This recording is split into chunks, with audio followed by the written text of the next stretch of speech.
testing. Let's see what's up.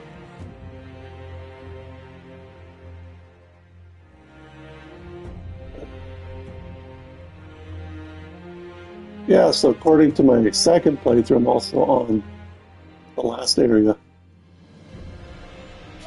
Okay, active. Seems active. Just.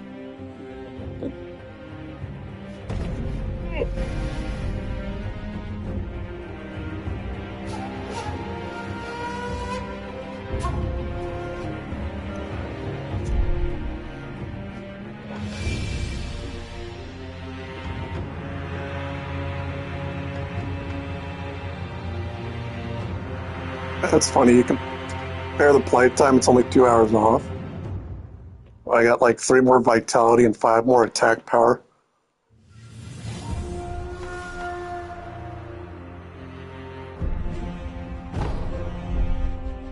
So apparently to get prosthetic tools and all that, I have to do 2 good endings. And to get all bosses, I need a good ending and a bad ending. So having 2 playthroughs is actually pretty good.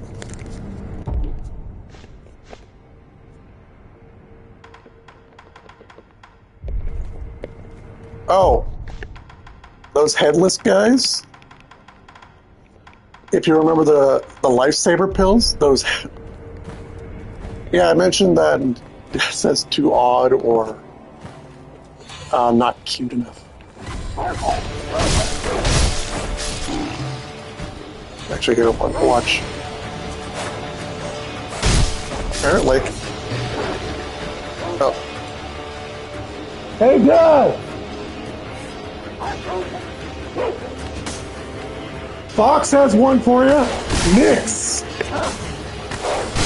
I said Fox has one for you. Nix.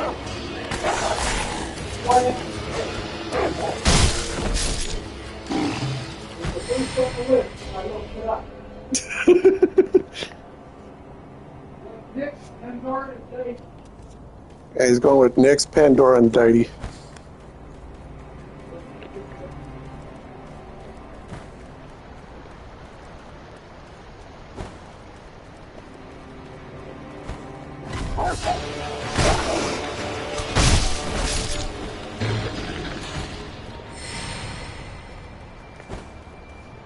Let's see. Yeah, I went through all that list. Oh, that would be cute. Actually, instead of Aphrodite, go with Iris. Look it up.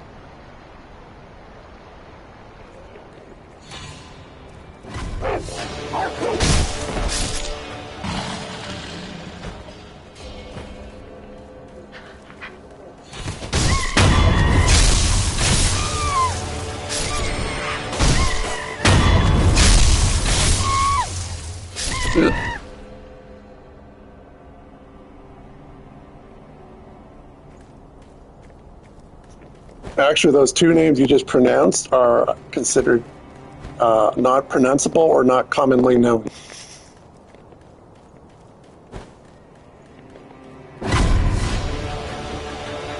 Cute enough. Apparently. What do you think of Calypso? Too long.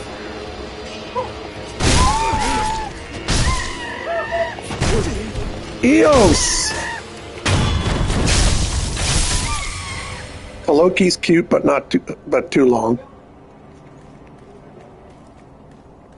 No, Eos could be female as well.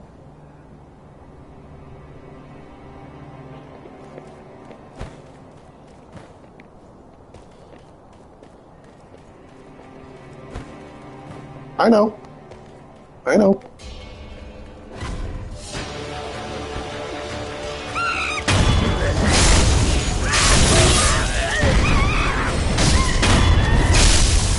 Oh, he doesn't mind, do it. Like I said, hit and miss.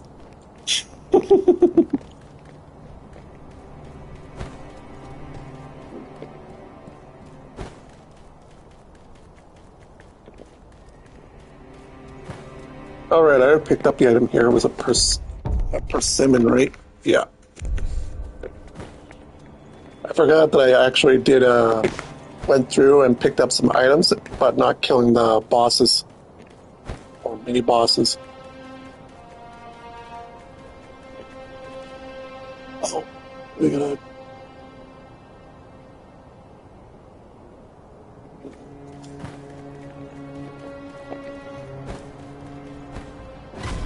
Yeah.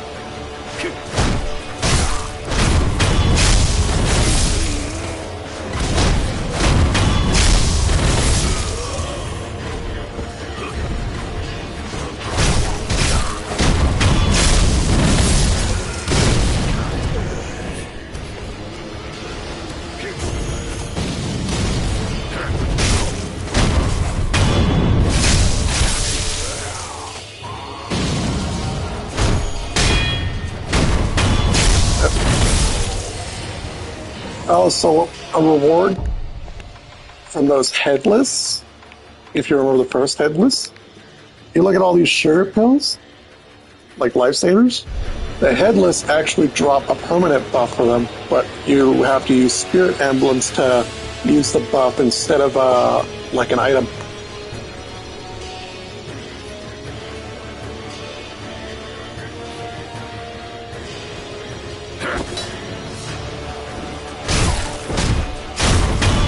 Okay.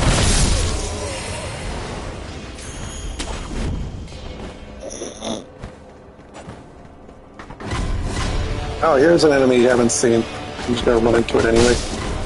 Can't kill it right now, but...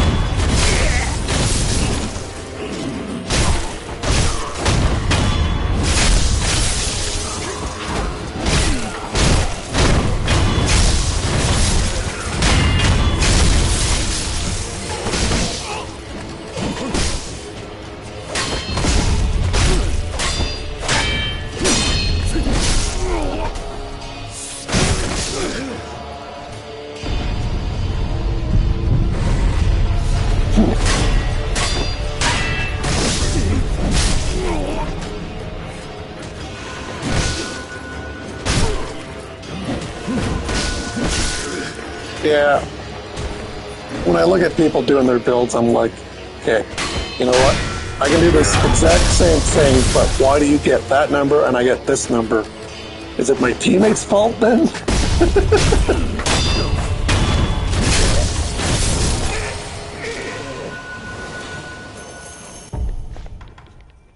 Yeah.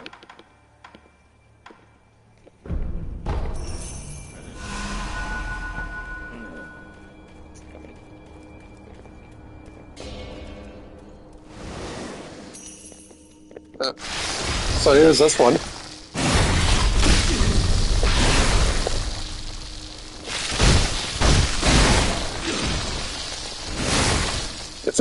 It's a demon centipede. I think you get various buffs or passives or something from raids or kind of like convergences.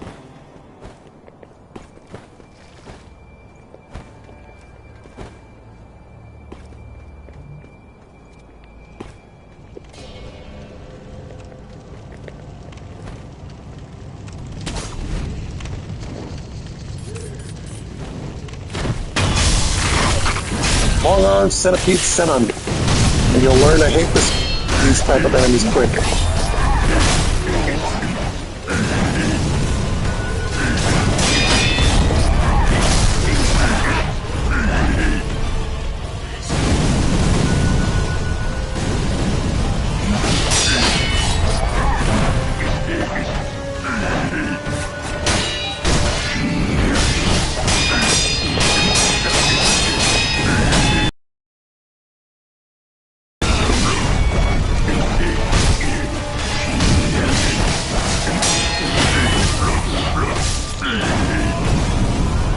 Now you can see why I hate that guy.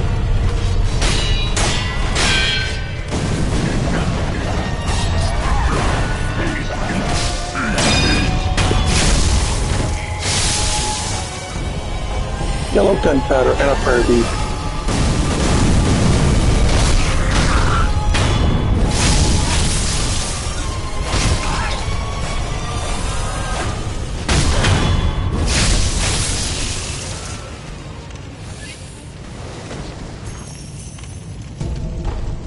Well, the thing about raids is also, in a 10-player party, you got people running relics or anything that increases damage from all sources as well. Oh, more gunpowder.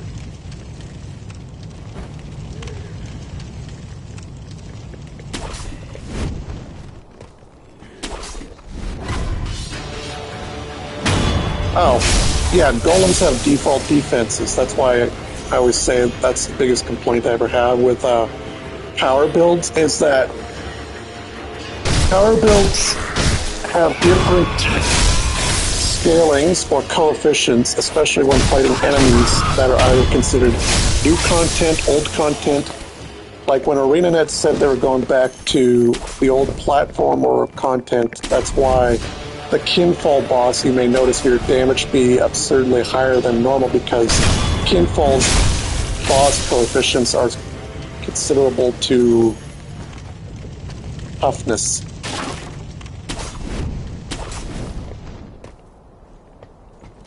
Because two things that'll mitigate damage from a power build is mobility, which is also, and an enemy's toughness scaling, and then there's the protection boom. That's why I always think, you know what, if ArenaNet wanted to tone down the condition builds, other than because bosses don't do cleanses, they should give bosses that, based on their vitality, an inherent condition reduction. Like, oh, this boss has 1,000,000 health, so it's going to have a pretty high condition damage reduction.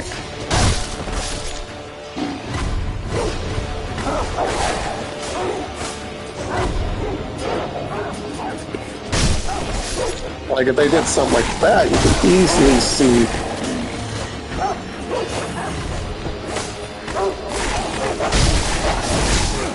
I like them only because when I look at condition builds, I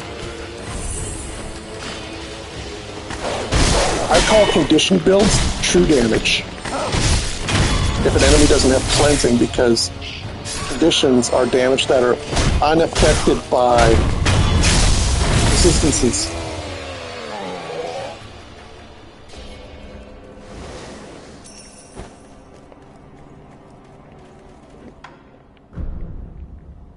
Let's see, we got that. Depends on the class.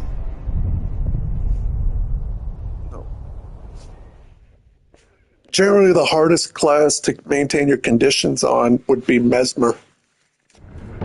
Because Mesmer had randoms.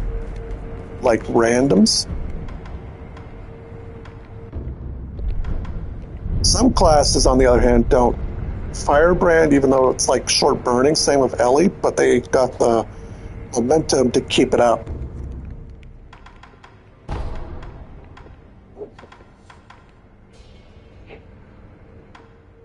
Like, that's the best way I would put it. Yeah. Yeah, Harbinger Doomfire is only 2 seconds, but they got the momentum for it.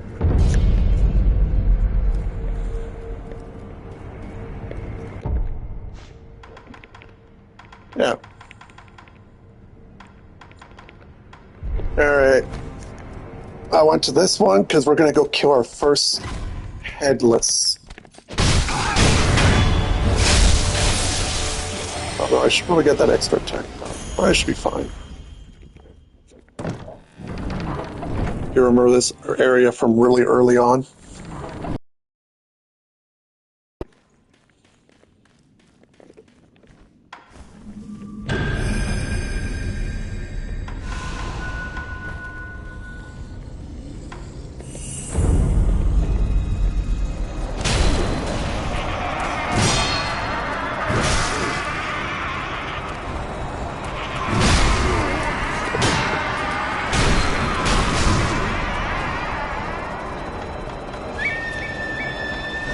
Exactly. That's why I told you it's a 25% damage increase.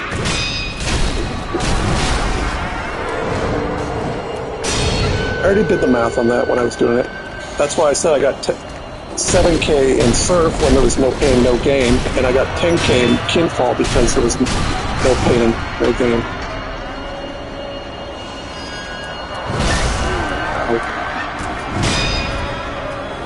probably the only reason I don't like this fight too much.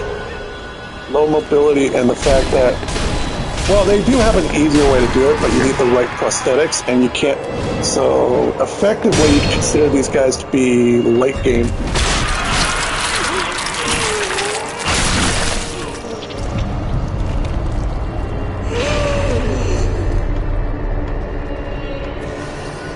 Like, I think these guys would be considered pretty much.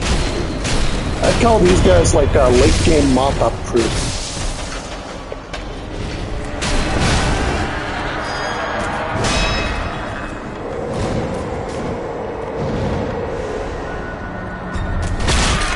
You can't dodge that either.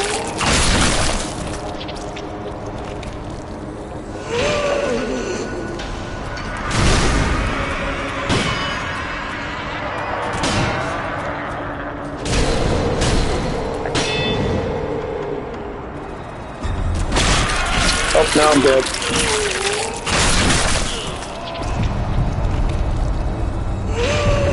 Oh. I got another. Oh, I might want to run. I'm going to die to terror. Oh, actually, I got enough.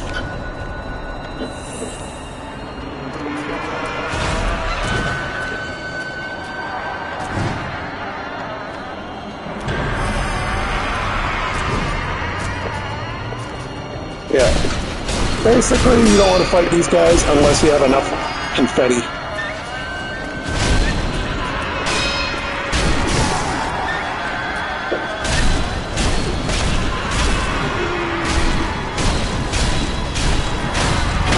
There we go.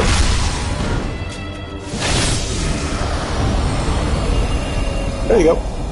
Remember Acco Candy? Increase your overall damage for a time at the cost of spirit emblems. Oh, I just noticed. Look in the center between the guy's neck and the chest. It's a lifesaver candy still.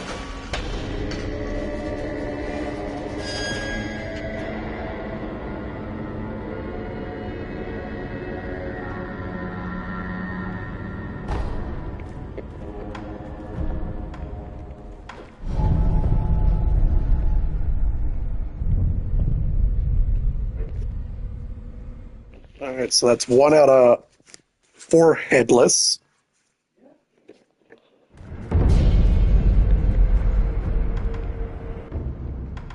All right, now let's go to the meal.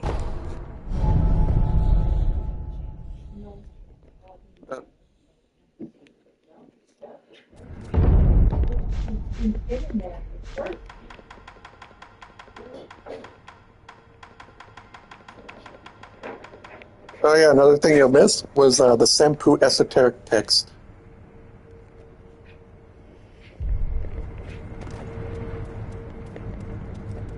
Alright, time for a boss fight. Oh, first I want to go to Buddha statue. The cure for COVID.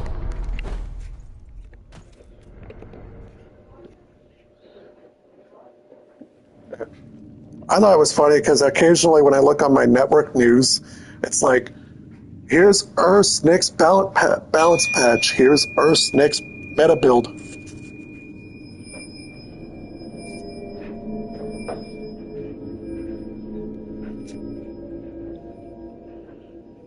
Like, the people are taking the whole thing out of context way too much.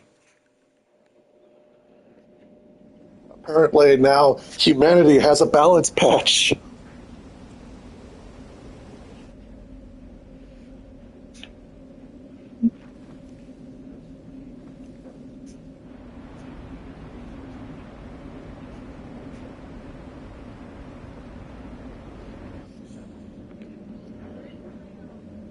Three monkeys.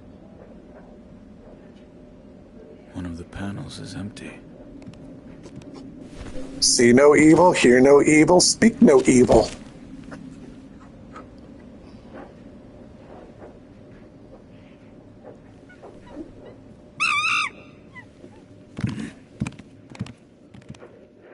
All right, boss time. Folding monkeys.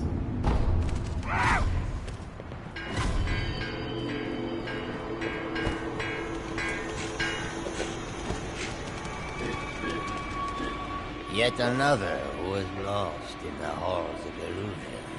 I believe you are on a mission. Yes. Then you must defeat the monkeys depicted on the panels at the hall entrance. Once you have done so, the That's what I do divine child for conditions. will reach you. The monkey in the purple kimono. That's the same exact thing I said. He has excellent That's why I also said you need an extra set of hands. great distances, and is very attentive. If he spots you, he will run immediately. He is exceedingly timid. Yep. The monkey in the orange kimono is the speaking monkey. Choose. While he does not have particularly good eyesight or hearing, he makes a big fuss when he sees a threat, causing all the other monkeys to run. Or perhaps he merely enjoys toying with the monkey. He has you notice that hearing. You realize that guy said exactly the same thing I said, was just put everything off cooldown. Just, you might need an extra set of hands, or your hands are going to need some rest after a while.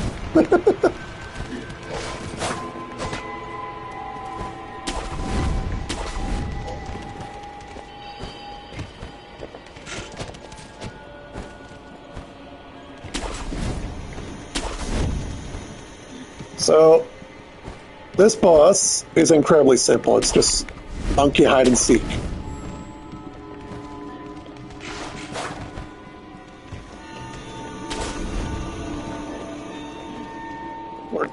Where'd green go? You don't really want to, but you do anyway. That's why when people are talking about mechanics in like meta situations where you're fighting a boss and you got to deplete its defiance bar, and people are like, nope, just spam your skill. You need that damage more than you need the CC.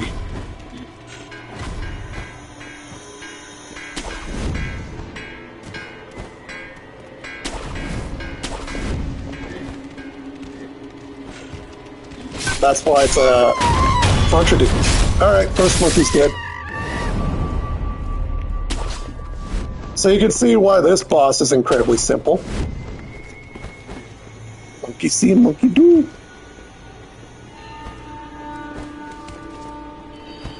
I already know what to do for this fight, though. This one took me a while to realize.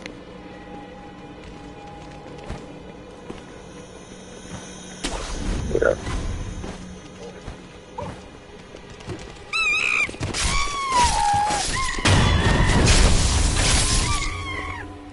So to deal with the monkey that speaks, you have to kill all the summons. A monkey that speaks is a monkey that summons.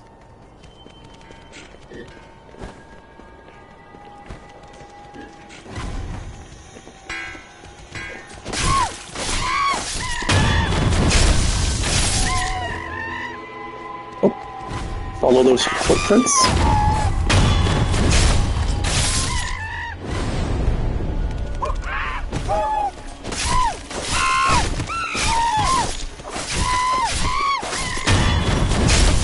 I can't tell, but I think that's a terror debuff.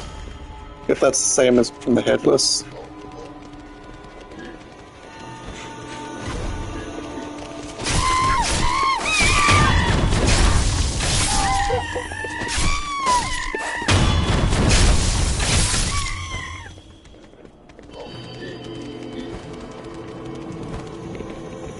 Pretty. Generally, because whenever ArenaNet increases, generally that's the case because ArenaNet increases the scaling with every balance patch or expansion. Because players are always growing stronger, so naturally the enemies' toughness scaling is getting stronger too.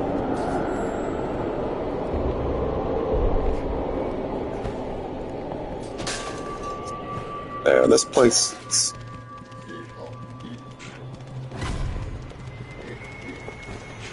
Yeah. Yep. That's why they always say an immobile. Yeah. That's why the only way to maximize your damage output is an immobile enemy or conditions on occasion. But if an enemy could cleanse in between that, then it'd be another story, because then it would compete with the power.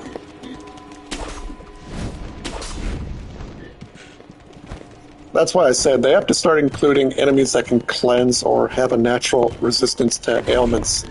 Like even when the destroyers came out, they had a natural affinity to immune to burning, or the dredge had a natural affinity to immune to blindness, or the Hylic had a natural affinity to poison.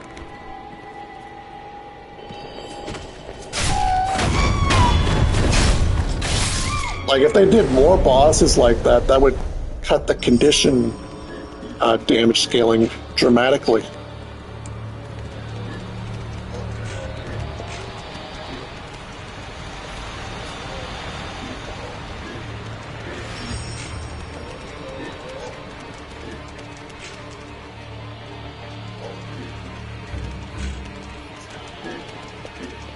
Yeah, when traditionally, if a door wants to take damage, it should be from a heavier weapon, like a great sword or or like a hammer. But the hammer would do more damage because that would make more sense, or a club.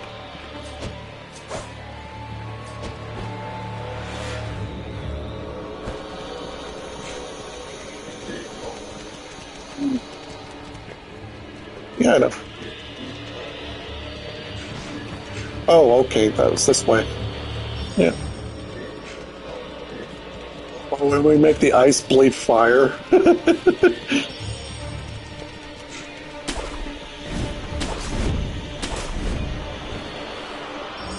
Like I said, but the problem is, you know, if ArenaNet decides to make the damage mechanics more realistic, a lot of players would be pissed off beyond belief.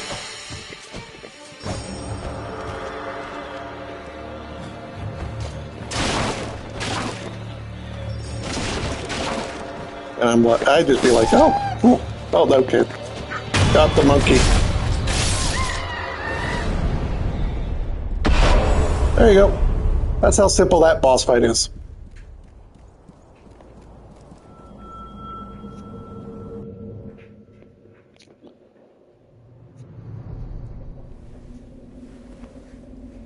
Please, forgive them. I think what it is... They only sought to keep me hidden. Yeah. I can't play Weaver because I don't have the mental capacity for piano play. Close your eyes. Like, if I was to play Weaver with just 2 elements without the perfect weave, I could probably play Weaver.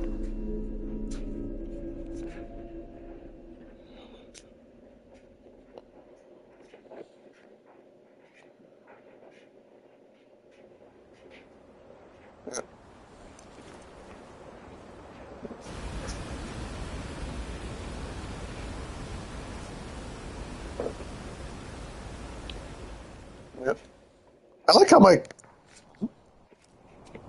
like how my virtuoso build's turning. See? Memory. And a new ninjutsu. Puppeteer. Hello, Liza P.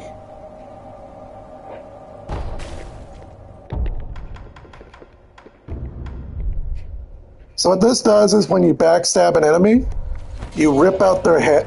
You basically rip out their spine, kind of like strings.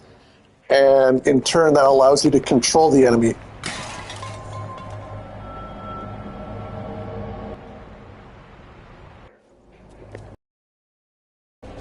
Yes.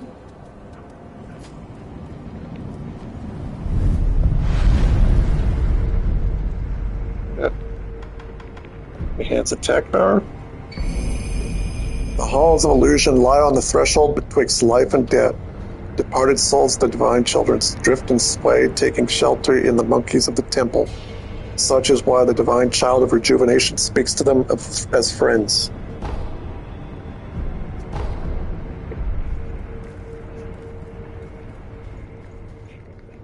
Why do you seek this place? I seek the mortal blade. Do you know of the blade that cannot be drawn?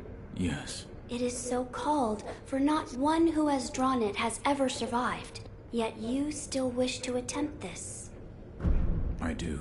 I see. Very well.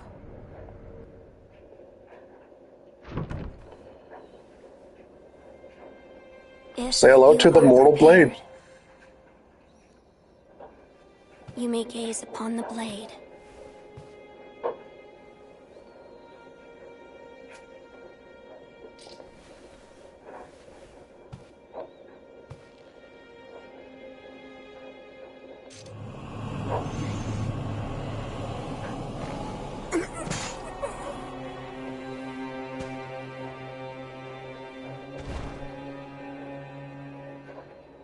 Why is it, I wonder? Are they not loath to die? Anytime someone draws the mortal blade, they die.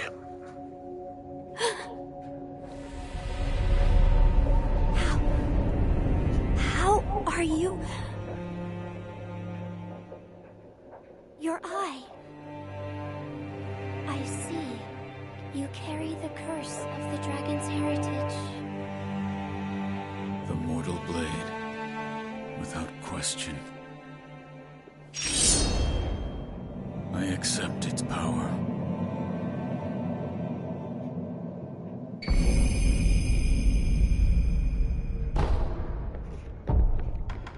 And now I just got my new combat art, which is pretty fun.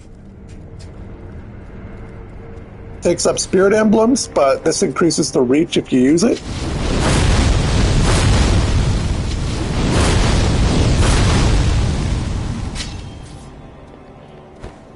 Twice the amount of reach for spirit emblems, takes up 3 per swing.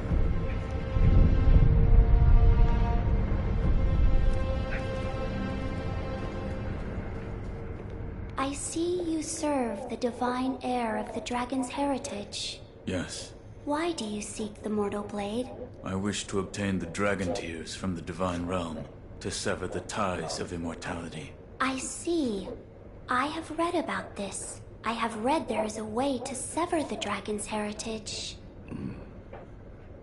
Which means So once I get to a certain boss, you're going to have the choice of choosing, do I choose this or do I choose that? And the reason being is it affects the ending you want to see. I am one of the children of the rejuvenating waters, created by those who would stop at nothing to achieve immortality.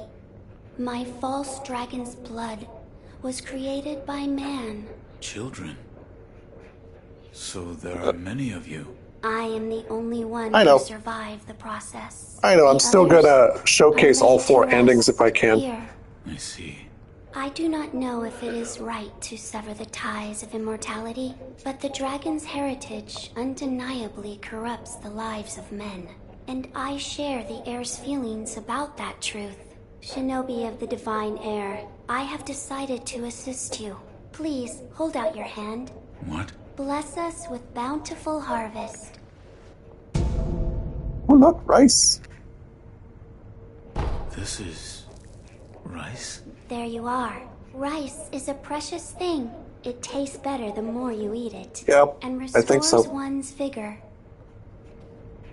Shinobi of the divine heir, you are welcome here. Divine child of rejuvenation. Okay, maybe she's non-binary. apologize. Shinobi of the divine heir, the rice is... I shall give you... Farewell, Shinobi. May the...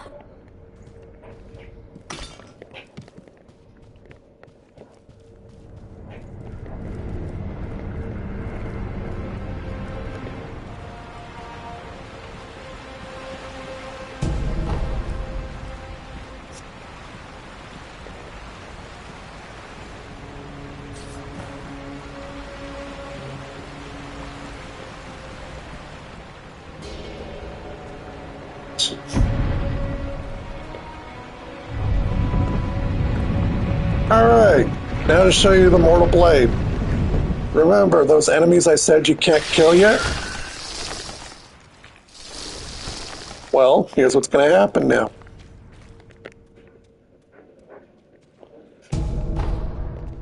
First, kill it. Wait, it's going to resurrect. Another action. The mortal blade. You may now kill the infested.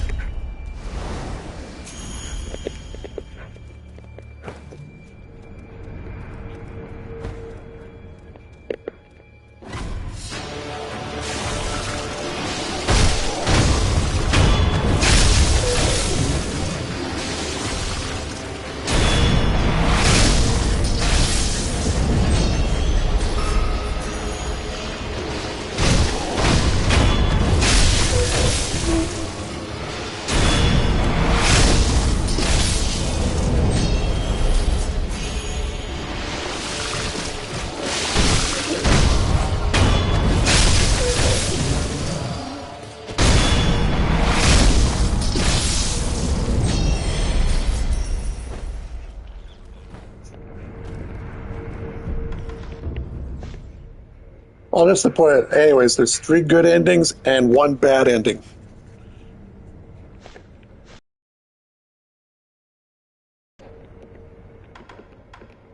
So I need 8 points if I want to get the next text.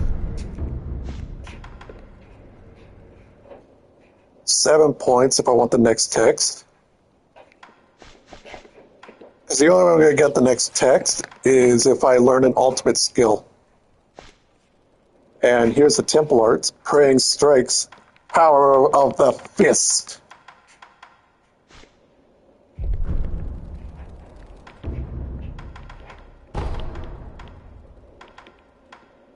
Actually, you know what? I'll do one of the good endings, because I actually need a good ending and a bad ending for this one.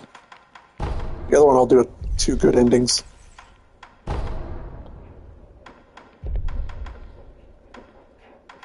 I just don't know which good ending I'm going to get, because there's a few pernicious red tape I got to cross for it.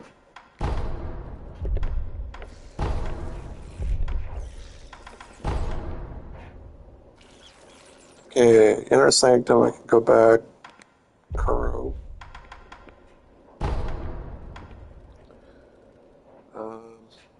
Oh, right. Shigetu? Was it there? Yeah. So, you remember the crazy old woman?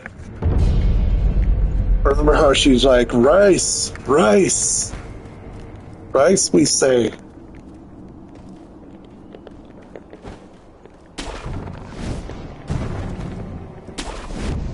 Now, if you don't know an answer to a certain thing you're going to do, you can give rice to the woman to give you a hint.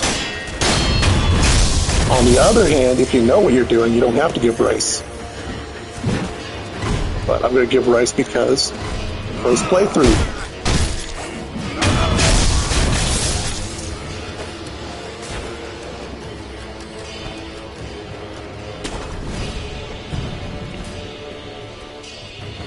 But yeah, when I get one of the endings, what I'm going to do is anytime I get a new ending, I'll broadcast that, just that way you get an idea of what all the endings are.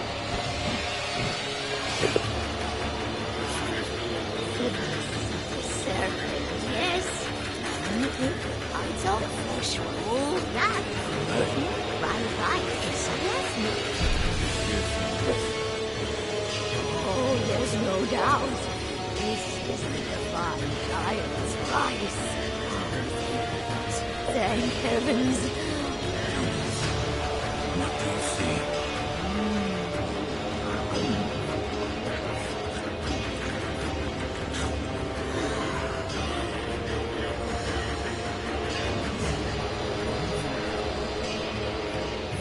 But yeah, the 3 good endings, there's Immortal Severance, Dragon's Homecoming, and Purification.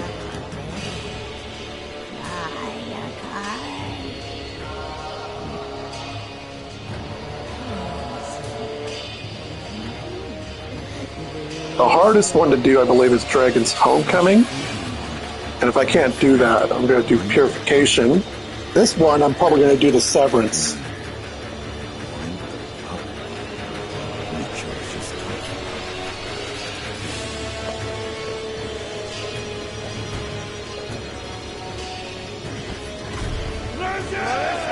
Alright, so now we got a hint as to what we need to do next. Where should I go next? So, remember that mechanism with the kite a long time ago, where you pull a lever, and the kite would fly into the sky, so to speak?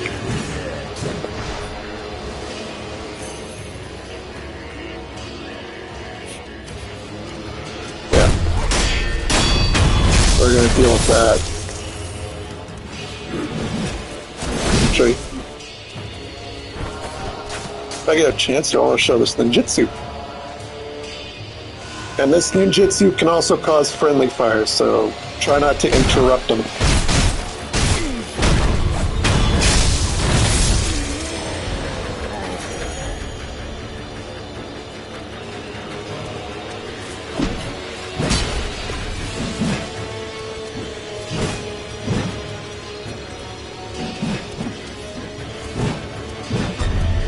guy's like, I don't know why you're hiding in the grass. I can obviously see you.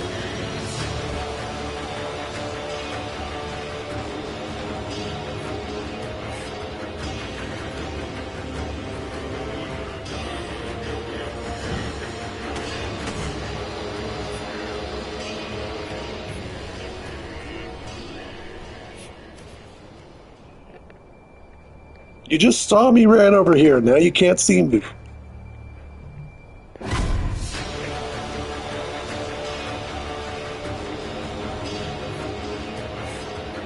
Who the hell sees me from there? Oh.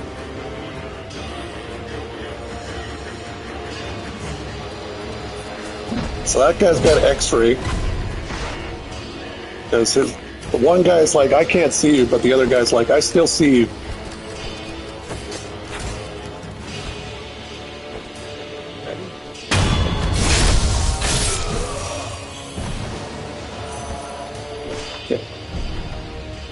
I'm just going to teleport. I'm not going to wait for these guys because this will take like 5 minutes if I do.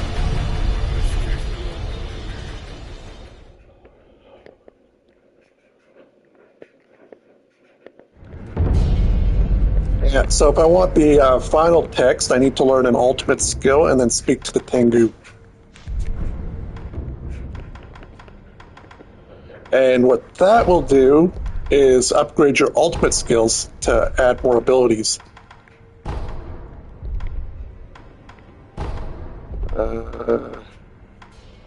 Here we are.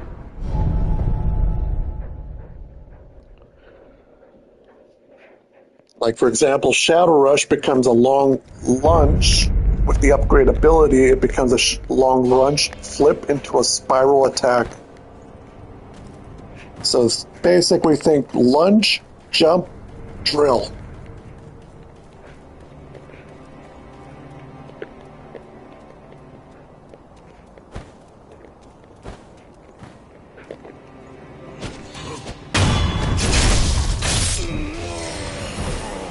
Alright, there's a reason why there's one enemy here. And here's why.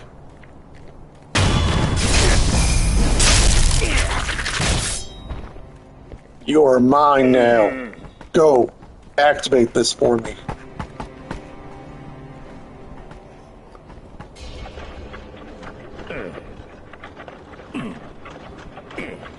Now, stay there forever while I go to where that kite's going.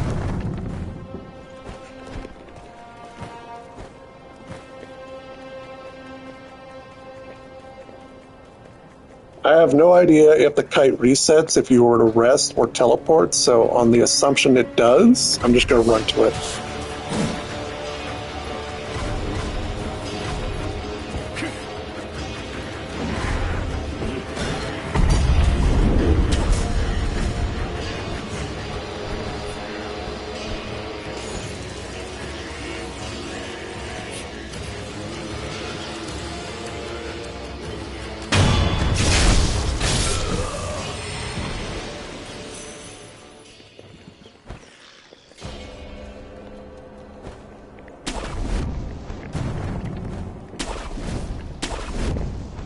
Now you may notice the kite's over here. Now, well, the purpose of the kite is to fly across the area.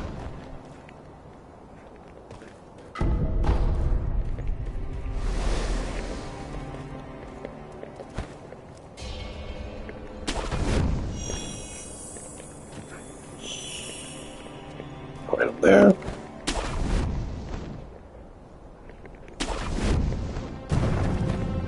I am Monkey Man flying through the jungle. They call me Tarzan. Oh wait, but that's not Japanese.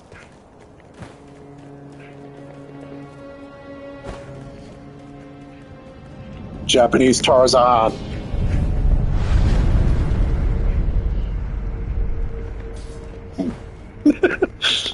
Spider-Man. Alright, so it took me a while to realize this serves a later purpose.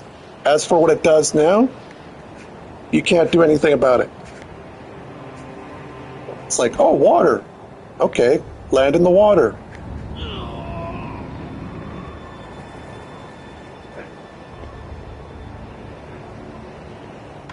So this area, there'll be a quiz on it. So we'll put that off for now.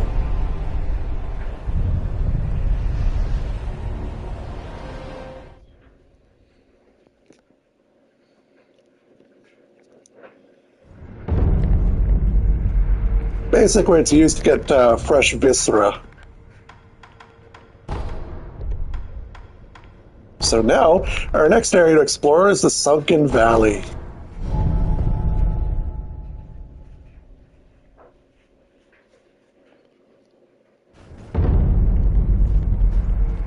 And we already went back that way for a prayer bead.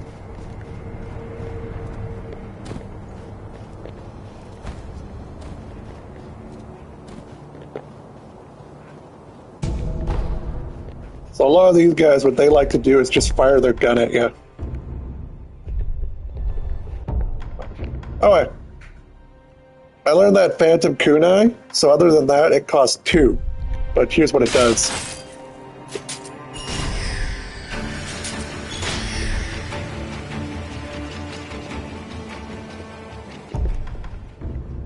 It throws a blade with follow-up missiles.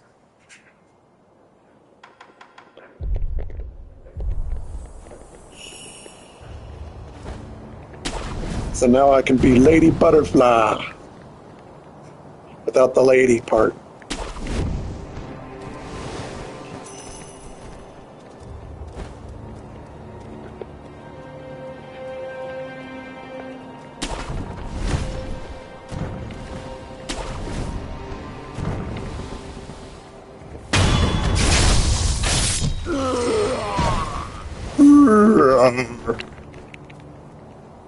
That's what you sound like.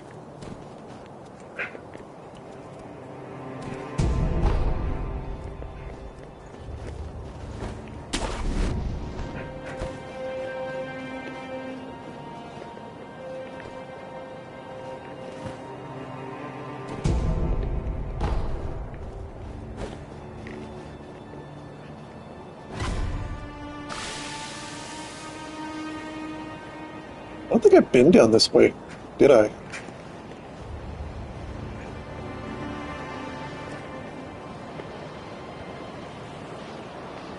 Oh, no, wait, I have.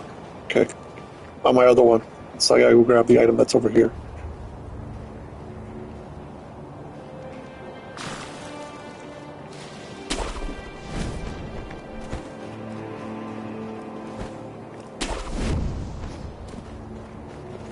Yeah, so apparently the final upgrade of prosthetic tools requires lapis lazuli. However, you cannot fully upgrade all your tools unless you do a second playthrough. And the only way to get lapis lazuli is to aim for the good ending.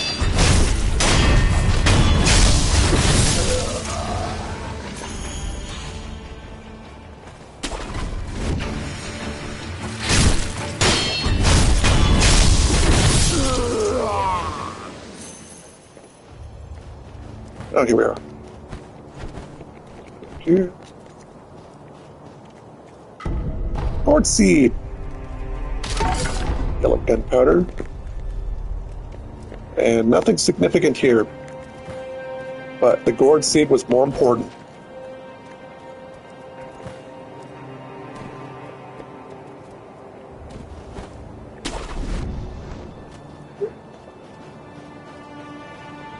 Yeah, on my other one, I'm up to 9.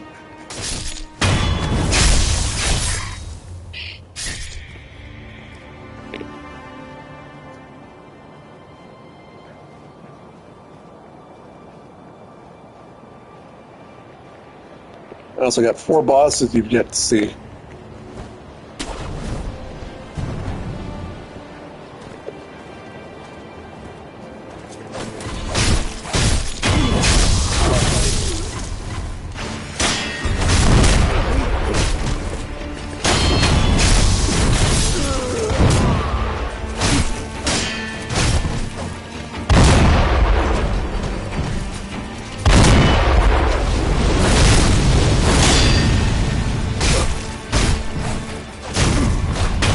Now the Moral Blade, despite it having good reach and all that, does pretty good poise damage as well. even though it eats up a ton of your emblems.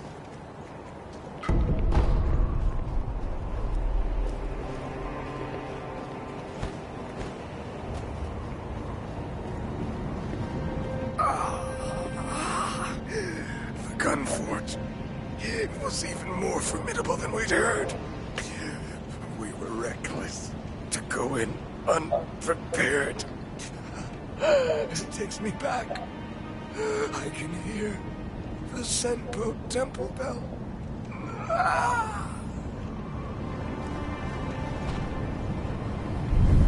Yeah, so every now and then I can return back to the Temple of Illusion and get some free rice. And basically, rice is just a better pellet with better healing over time.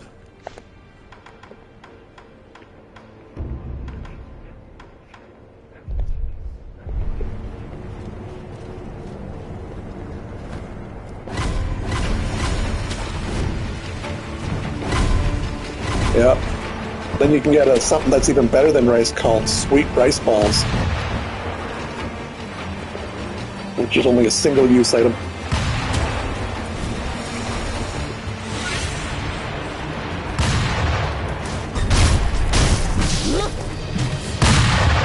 Ow.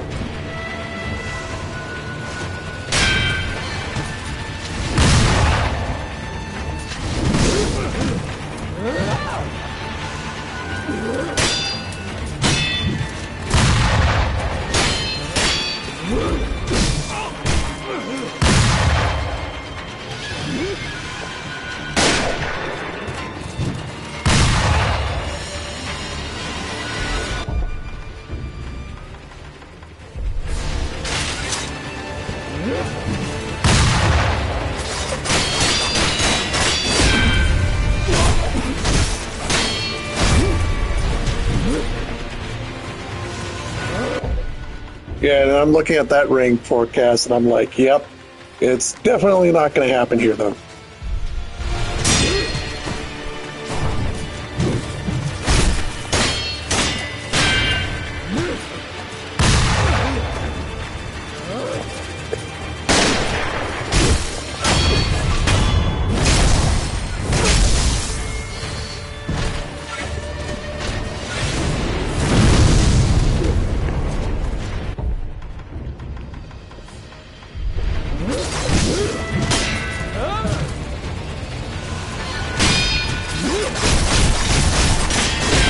Oh, I can poison and burn the enemy. Even better.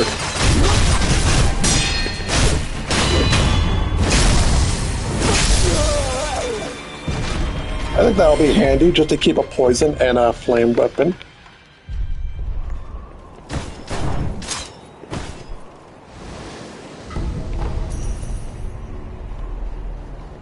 And we got a prayer bead.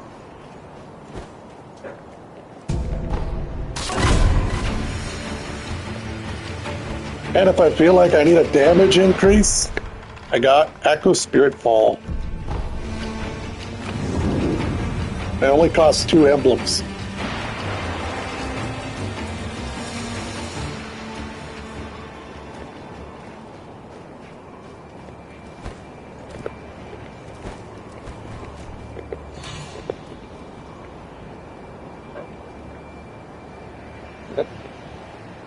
I should start using those Spirit Falls more often, though.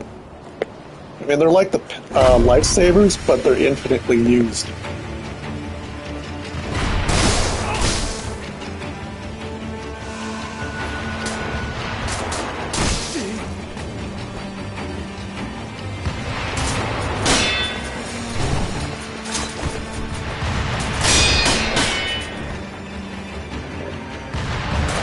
That could be fun.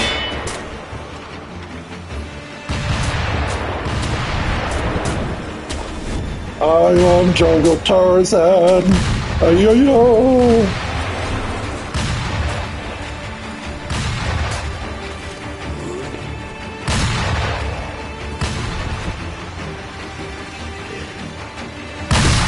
I am Japanese Tarzan.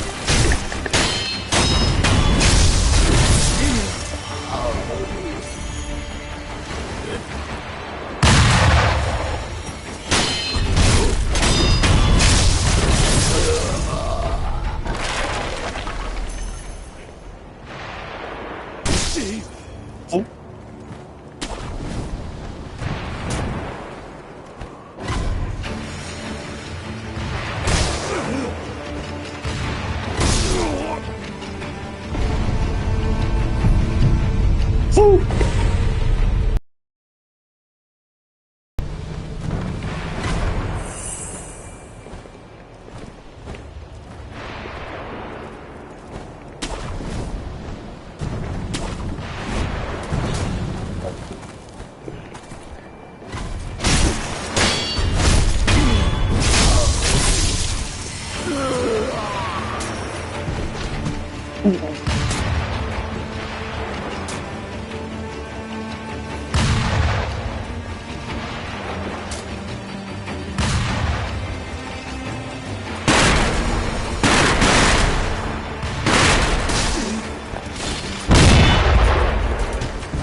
Oh, he turned away too soon.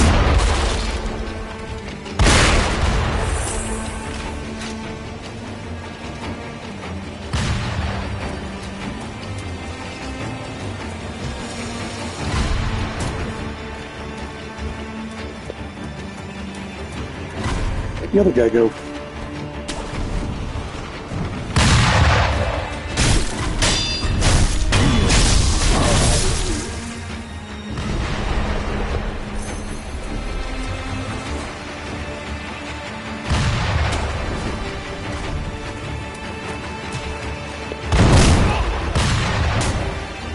I was looking there and you weren't there. So how are you there now?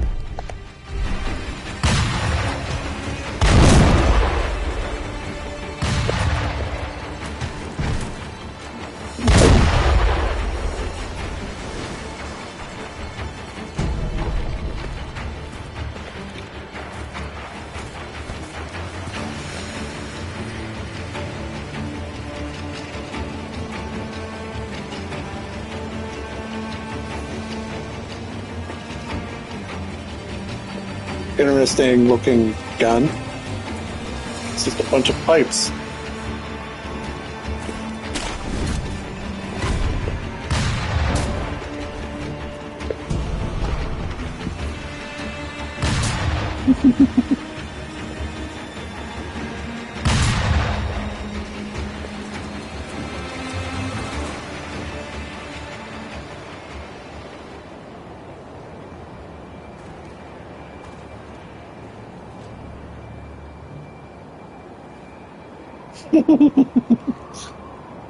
I want this guy to turn away.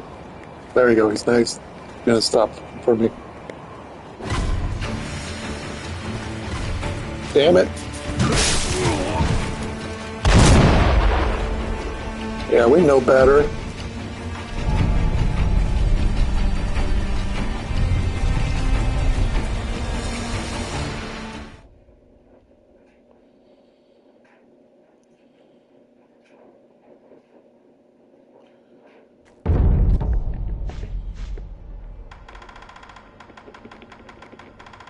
I bought that. Yeah, I did for 5,000. Good, because now I can just do this. You need.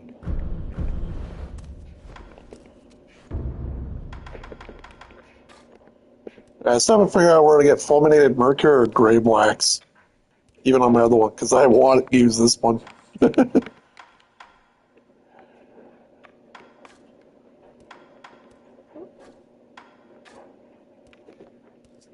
I can get clave type, but I just can't get spiral spear. Corkscrew rush.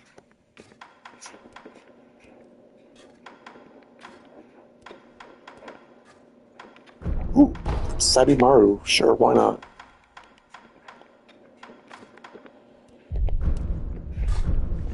Another hour.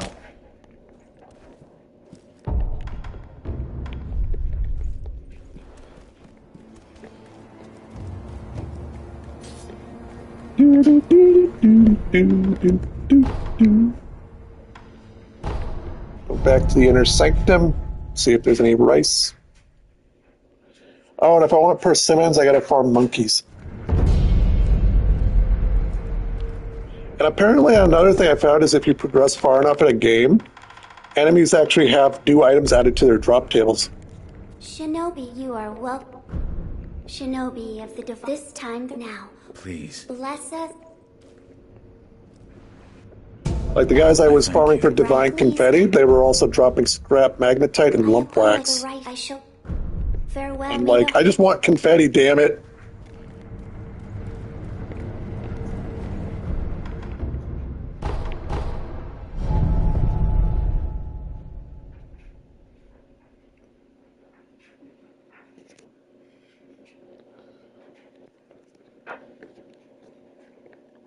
So apparently one way to get your true ending to this game is to listen to a ton of eavesdropping when you get the opportunity to.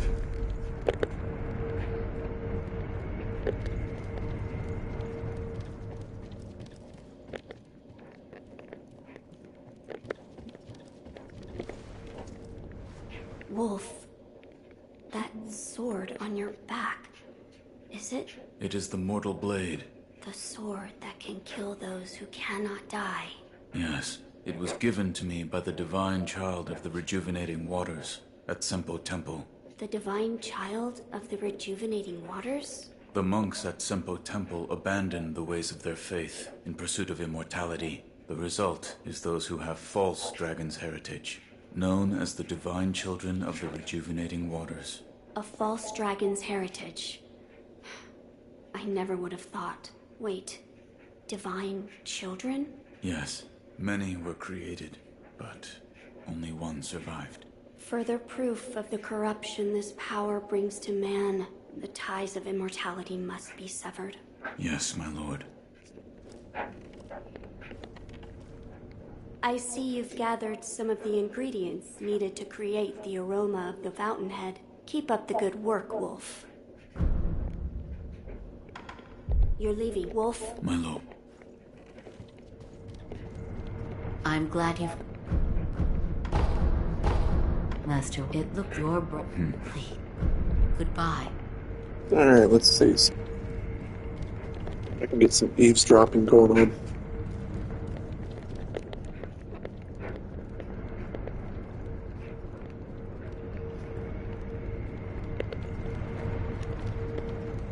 It's very finicky on when you can get these particular moments.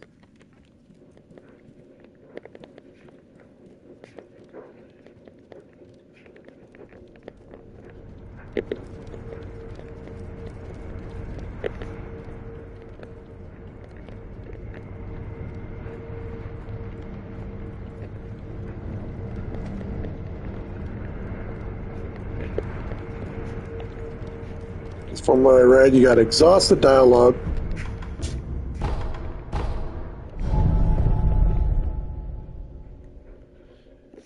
Because what you do is you exhaust the text, and then eventually you get a scribbled piece of text, and then eventually you got to take it to the divine child, and then there's a few other things.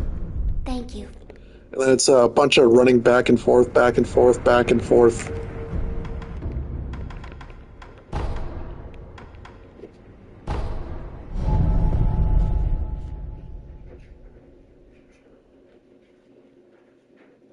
Basically, it puts that whole nutshell of exhaust everything when the game lets you do so.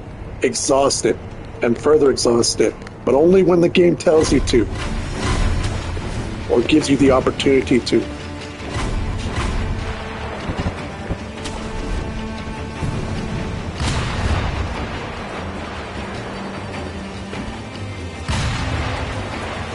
That's when you gotta be grateful for most games that are like, hey, now I can exhaust without having to worry about having to further exhaust.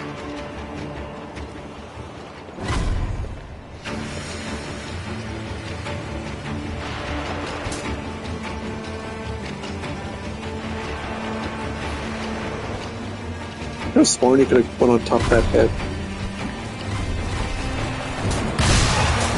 Ow.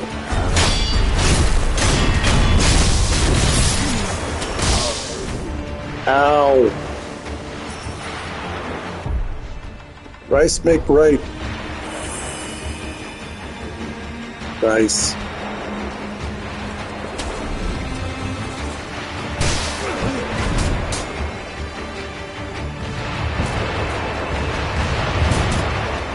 You can't shoot me.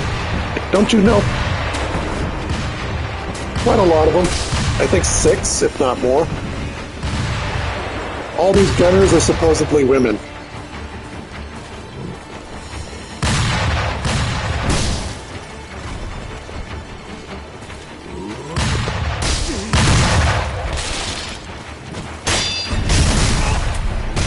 Might help if I started using that umbrella. Of course, I don't even think about it until now.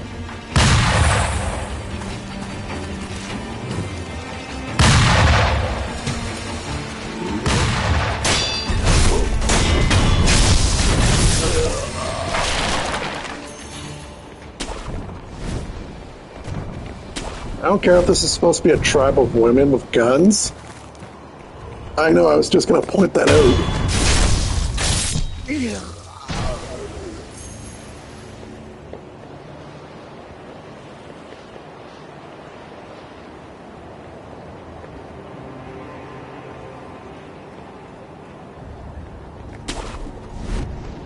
Don't sound like feminine fatality to me.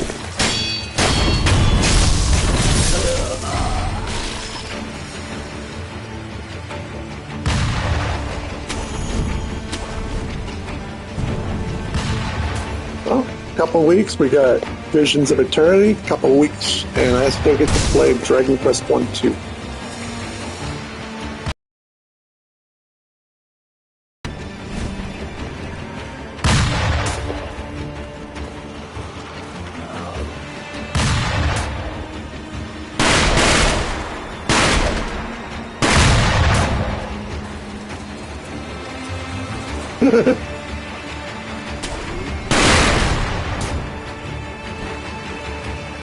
But you know, I was right when I was...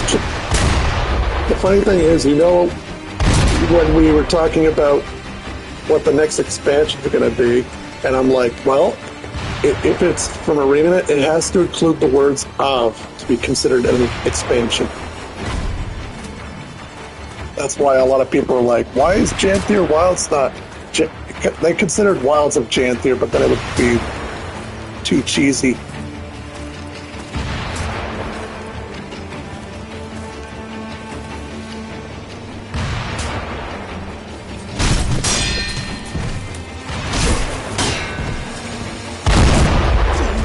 Ow.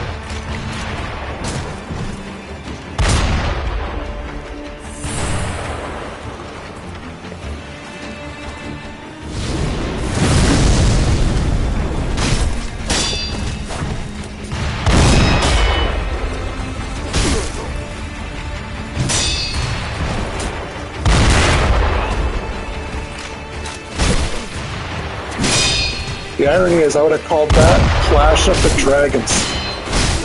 See? Oh, Clash of Dragons.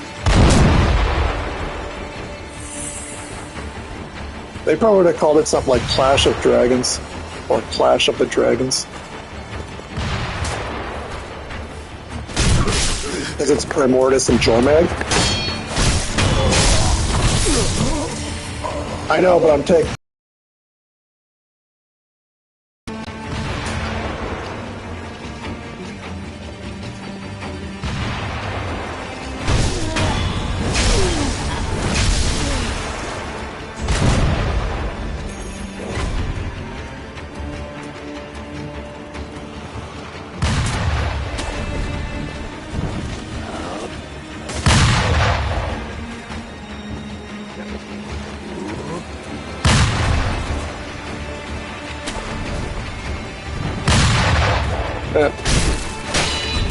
That's alright.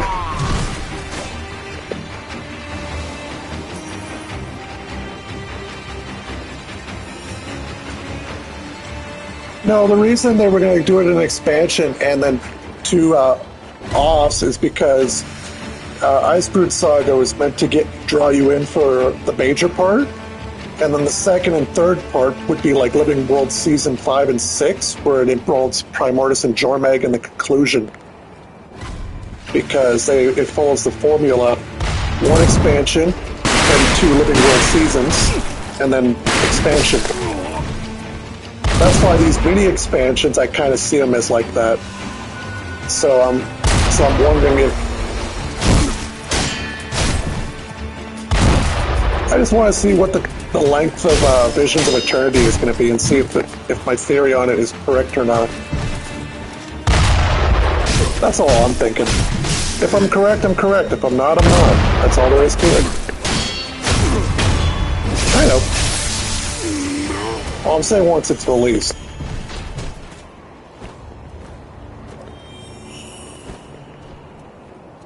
Well, my theory was, well, usually when they were saying like long or length, you would assume 5 or 6 maps.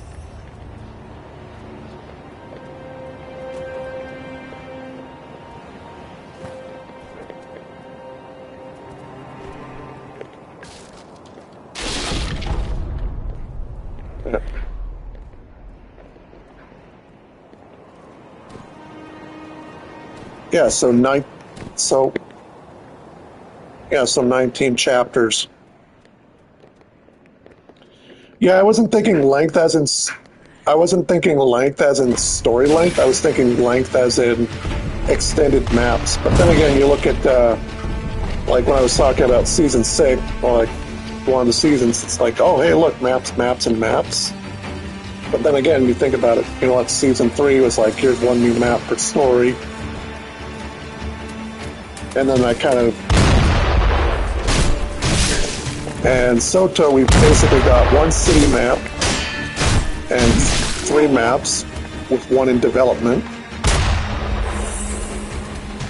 And Janthier, we got both a city and an explorable map, followed by another major map, and then a map split into 2, which is technically 4, but maybe 3. Which would make it less than Soto. But then again, you gotta count Mount Balrire and all them and pretend they are also a map. That's why I'm wondering if Visions of Eternity will follow suit and do like 5 or 6 explorable maps.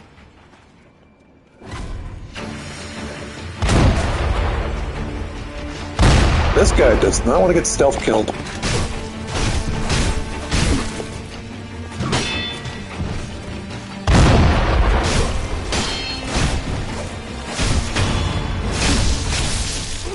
Yeah, same in story, but map on ooh, gunpowder.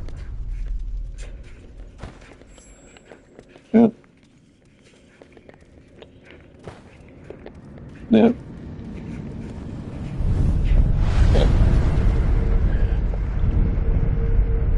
Like, I know it's supposed to be called an expansion or a major expansion. I just point out the fact that my OCD levels point the fact that, you know what, when it's called a mini expansion, it's called a mini expansion. When it's called a major expansion, it's a major expansion, and that's why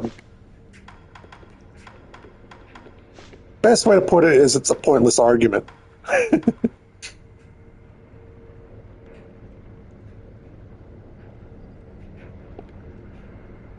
This could be a lot of fun. The Ashina Cross.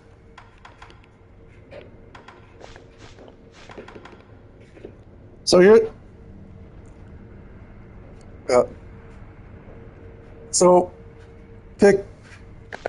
so I know what Shadow Rush is. I had it on my other one. So tell me what you want to see. Do you think I should earn a passive where if I use a certain prosthetic tool, my blade retains the effect briefly, like kind of like resin? Or should I go for the Ashina Cross? Or should I see what this is?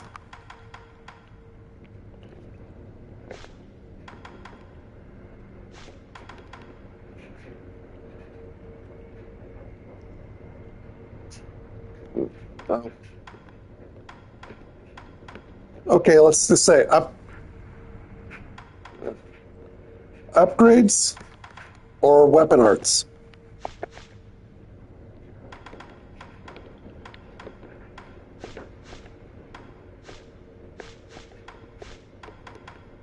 Basically, yeah, upgrades or actually, well, from what I was looking at on my main one, you look at Living Force. Apparently, you can use this with the Mortal Blade as an upgrade, and it extends it even further while retaining some additional buff.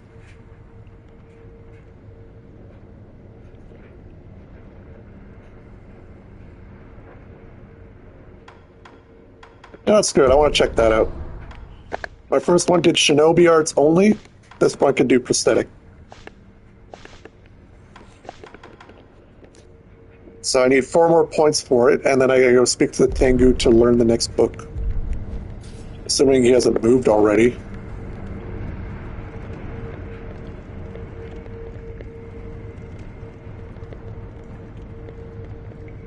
There's a good chance he might have moved.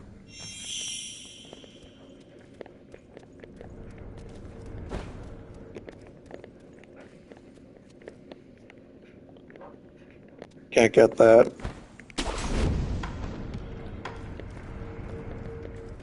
Oh. Okay, this enemy I'm about to fight is a really annoying boss. But actually it's a mini boss. So let's take some sugar.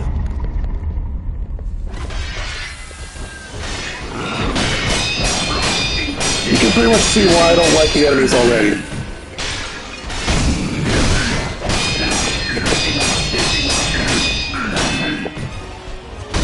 And then he does unblockable, where if you're not picking up on his attacks fast enough, you gotta basically jump over it.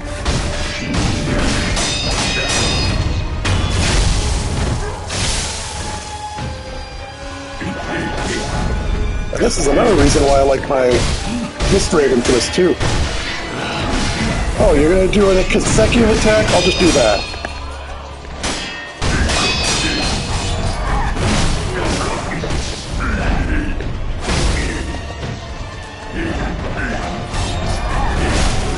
That doesn't help against the unblockable. Good to know.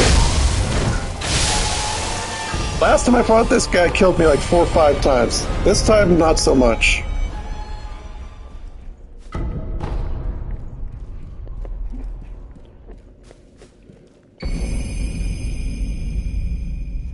Oh, it's the same attack pattern as that one over in the Shinobi Temple. It was just more of a pain in the ass. There, I got a new prosthetic tool. This one's called Divine Abduction.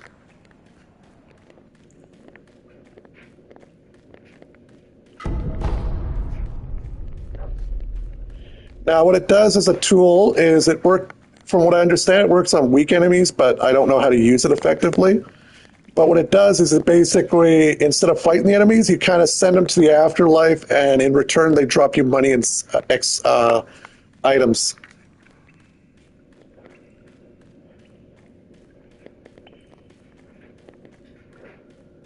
In other words, I banish you. Now give me loot.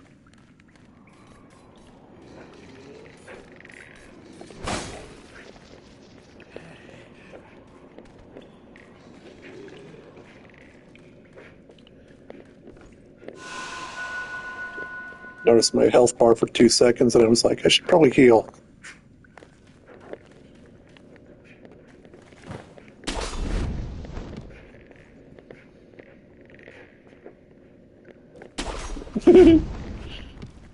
Yeah, I noticed it after a while.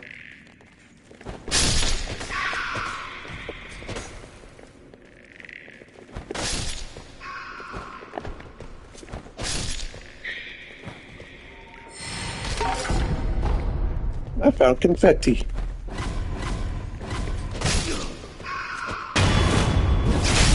Apparently they're called geckos. The game in the loading screen has an info about them.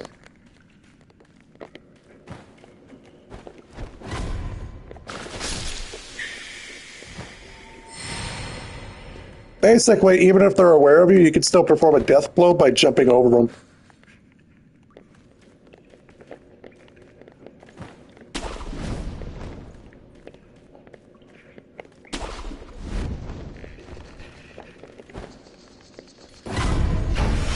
fire bead. There's some geckos and mini claw enemies.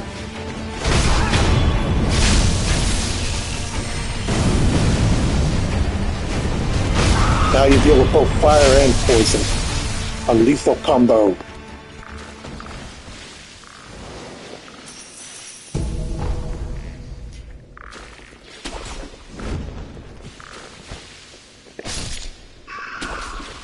It'd just be easy to throw a shuriken at them.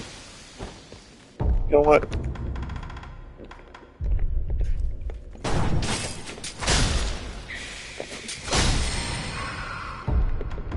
I took my own advice.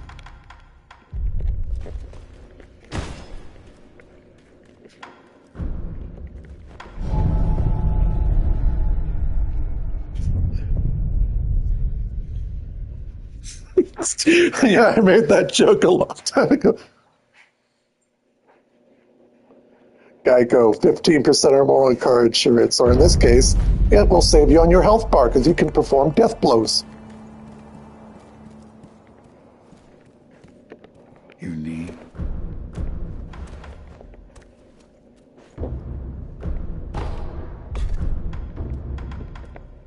Double divine abduction, which basically instead of one whirlwind, you can perform two. Certain strong enemies, they will lose sight of you and you'll be vulnerable to a... Basically, you can use them to spin around. Spin an enemy around. You spin me right round, baby, right round, don't stop.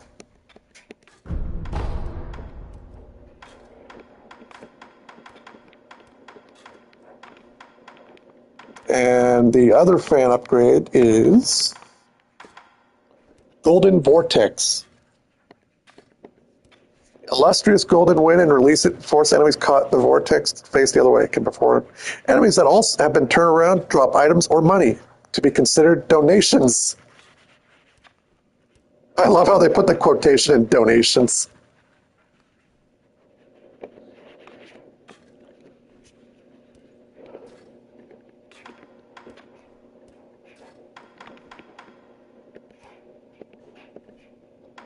This will be fun when you get the Flame Blend.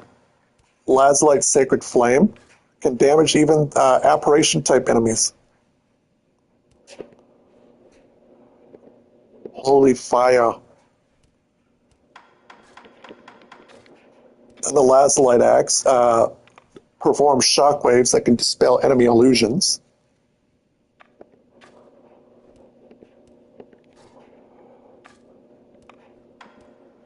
This one makes its poison more potent.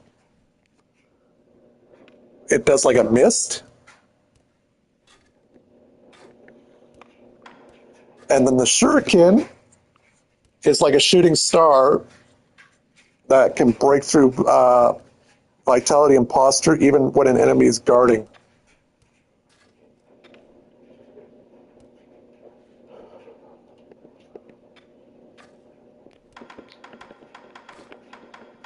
So you got powerful range attack, powerful poison, illusion dispelment, and whole apparition kills. Another power. I need 6, 8, 10 lapis lazuli.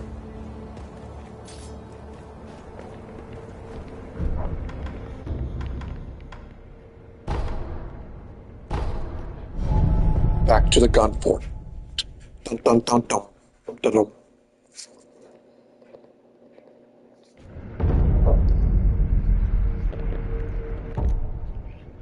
Yeah, supposedly I can use the upgrade skill with divine abduction as well. Looks like this.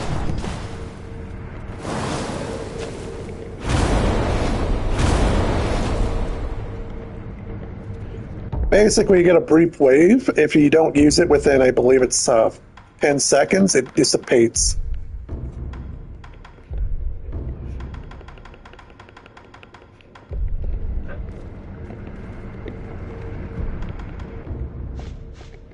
But apparently you can use it with living force.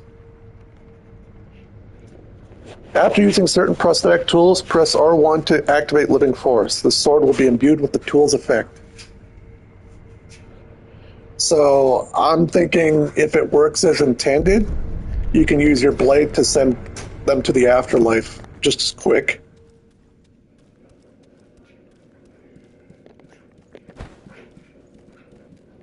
And then imagine that would force them to give donations.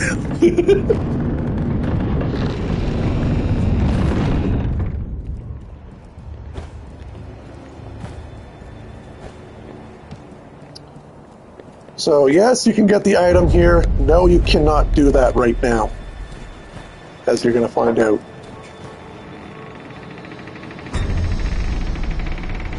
Who's back?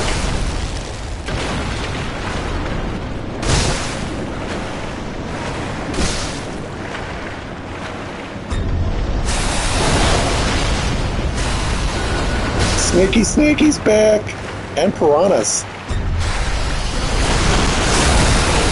Ow.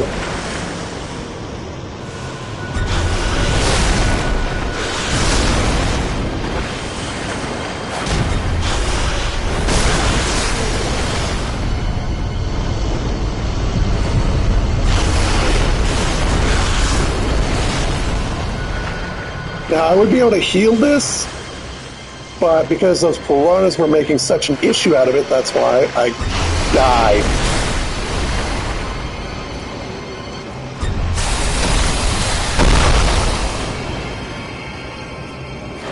Oh, nothing here.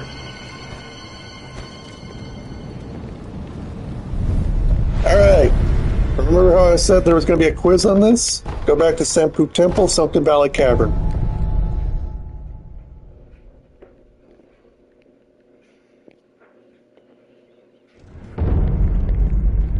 Tell me if this area does not look familiar.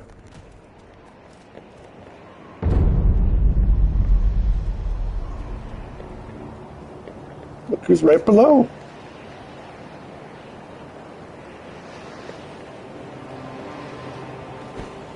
Cannonball!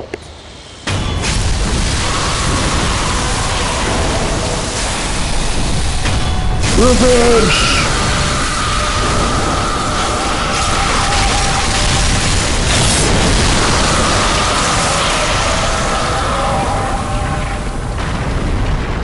Bye-bye, Snaky.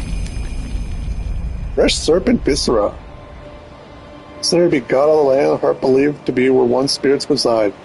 While its shape bears similarity to a persimmon, the fact red viscera of a god, it is safe to assume that eating it would be poisonous to one's health.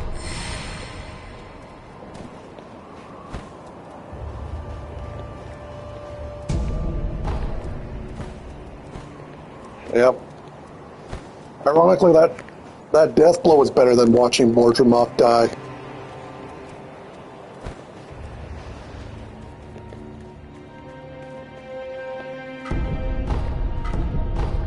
Jesus statue and a cure for COVID.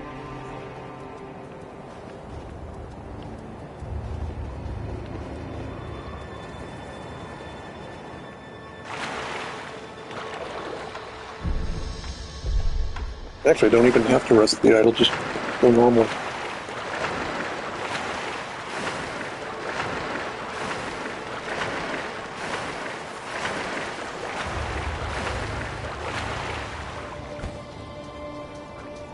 Yeah, it took me a while to realize that place was exact, like the kite is used to help you get the viscera.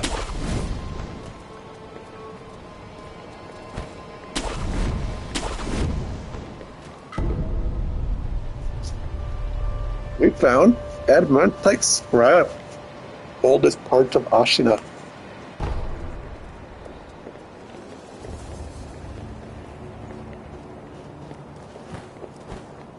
This area is kind of fun.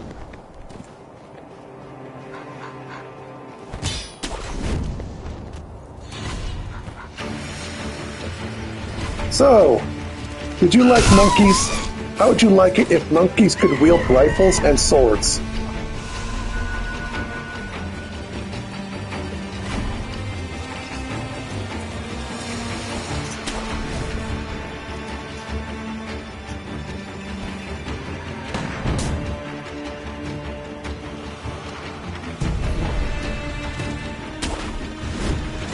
Okay, here's a monkey with a sword.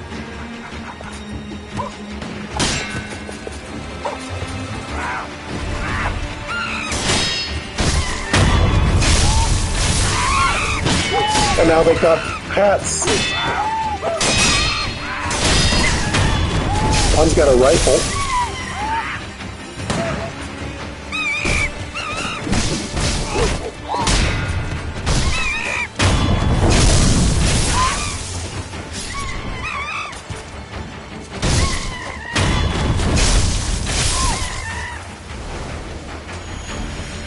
Now, the most dangerous enemy I can tell by far, and I've been here, other than the boss, which I won't explain just yet, is the white monkeys.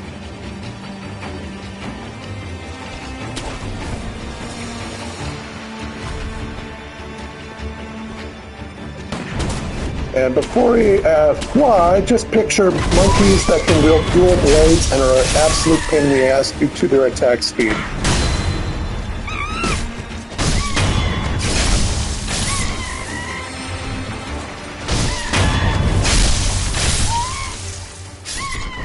Fortunately, I don't think you encounter white monkeys up here.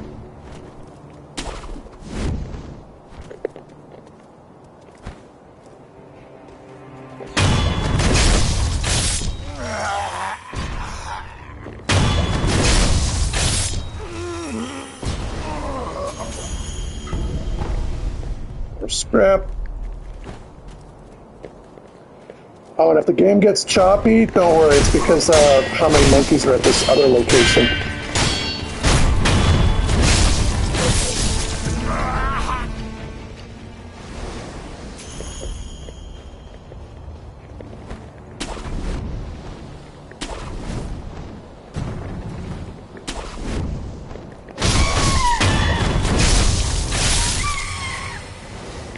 Monkey see, monkey do.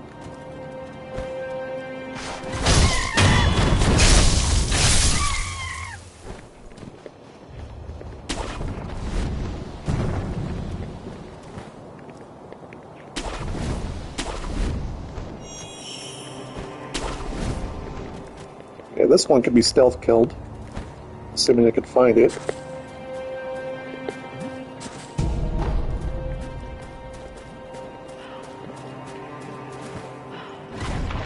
There you are.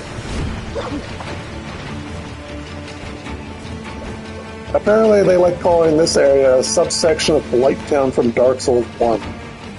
I'm like, if it's because of the poison and make you slow movement, then I can see why, but you know what? Blighttown's still more difficult.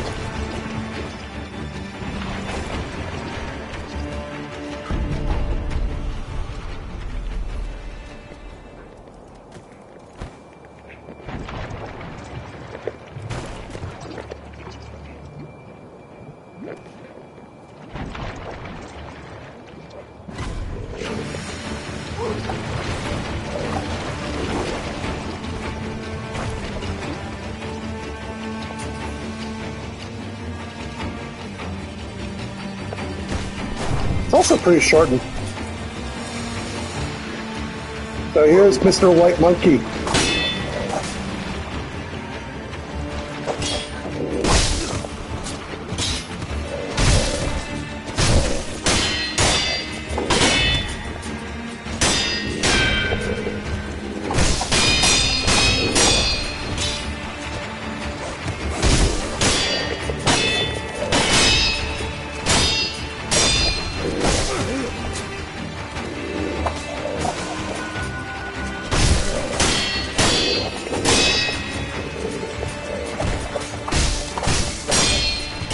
Oh sure, I should have brought some rice.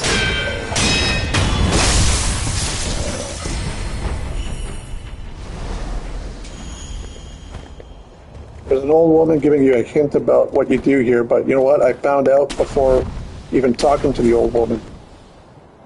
But if you're using the ninjutsu art, you can force a monkey to dance, which you're going to need right here.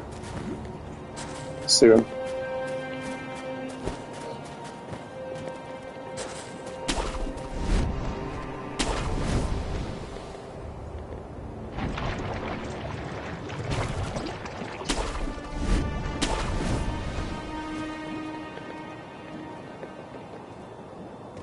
Okay, there's another white monkey here, and some standard ones.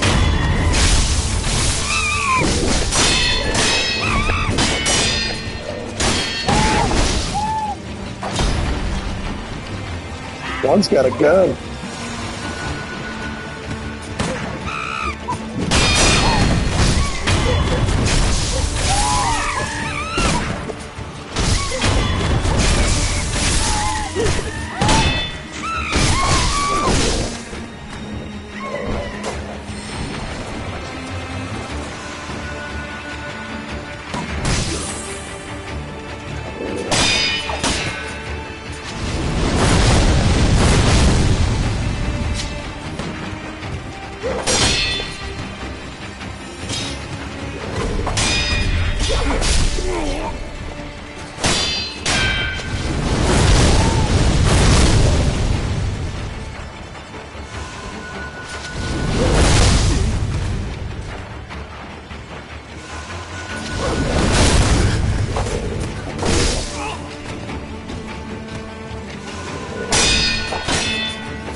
I will assist you, Master. Well, in that case, you'll die.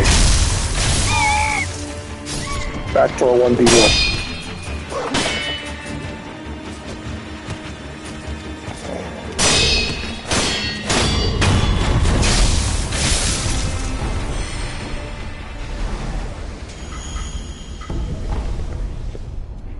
We defeated the monkeys.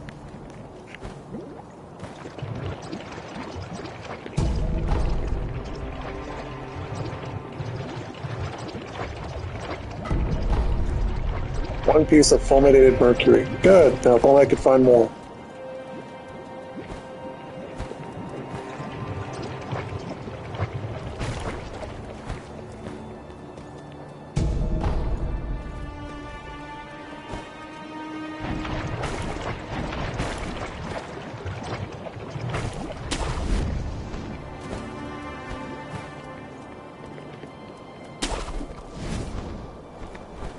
I wonder what I was going for.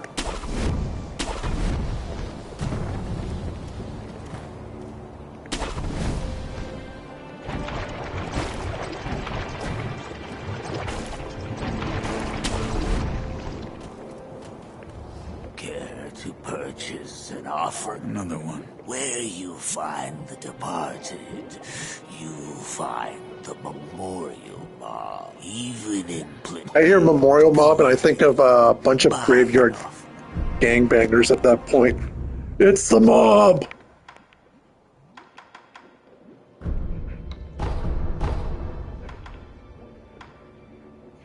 Green mossy gourd. This one helps for poison now. Oh, and yellow gunpowder.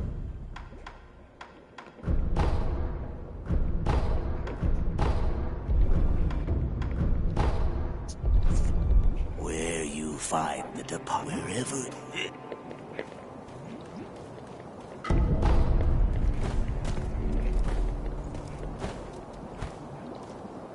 Did it sell a bunch of snap seeds?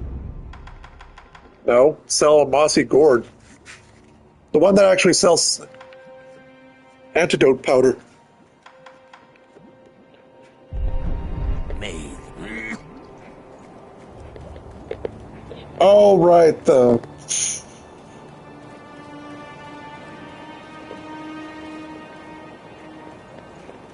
Yeah, the funny thing is, even though I got snap seeds, I haven't been using them because I haven't found no need for them.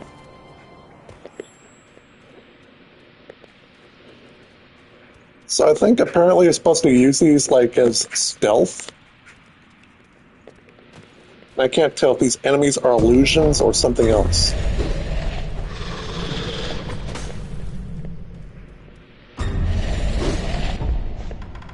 Let's see. Nope. Are they monkeys?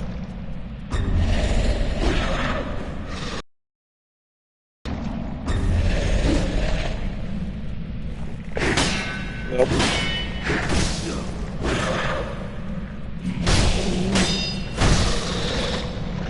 I ran past all these, I just don't know if they are worth killing.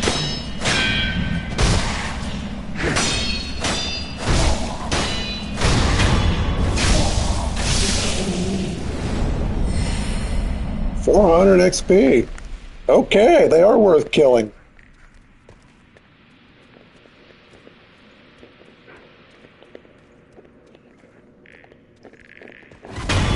Ooh, Geico. Sure. Yeah.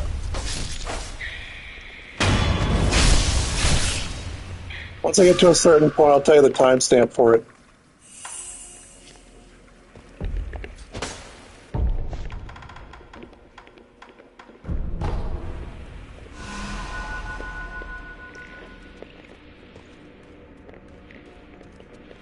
Sneaky, sneaky.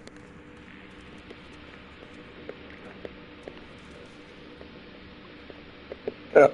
Well, there's a part here where you get to see what happens to a monkey and a key item. Probably just going to farm these spectral enemies since they get 400. I am not passing that up. Because there's 2 of them.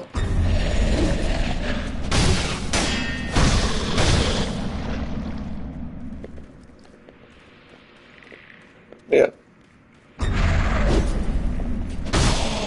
I want to kill these anyway. Now that I know they give a ton of XP, I want it. They might even give grave wax.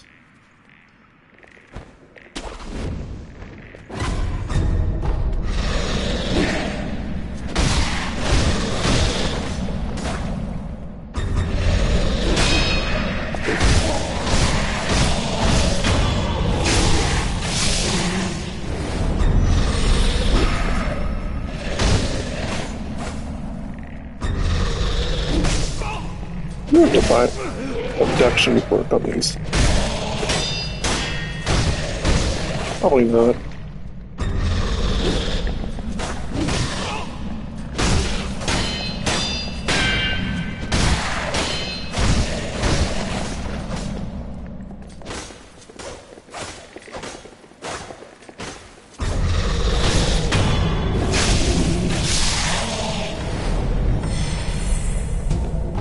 Fistful of ash.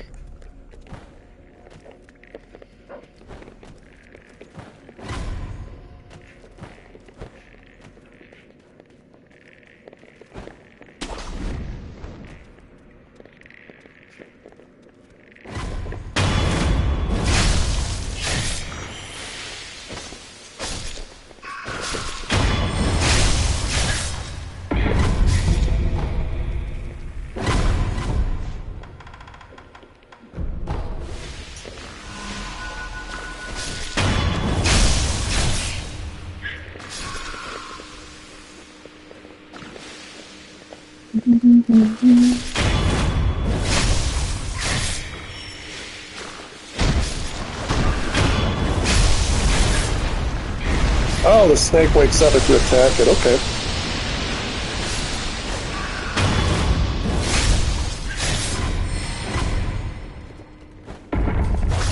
Oh wait, these are like poison geysers? That's something new.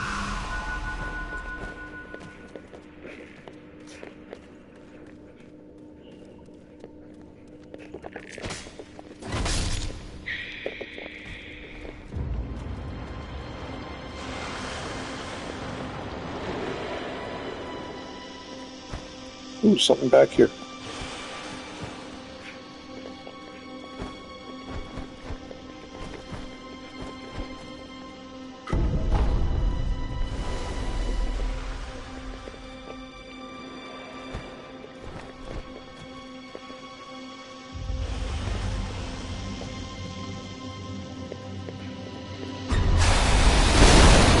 Ow.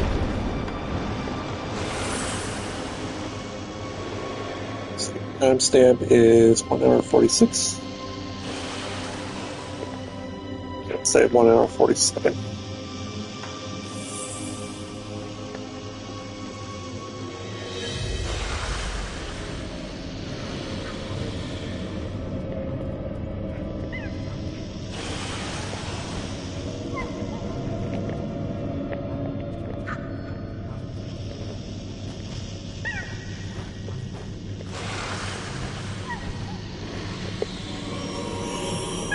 There's a reason why you got emblems. Or the monkey. And watch what the monkey does.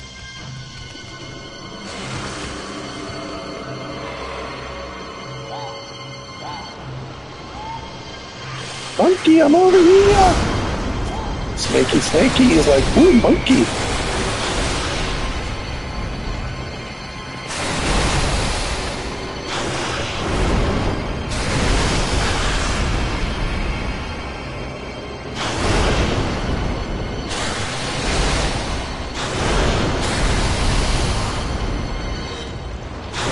I can't even attack the monkey. That's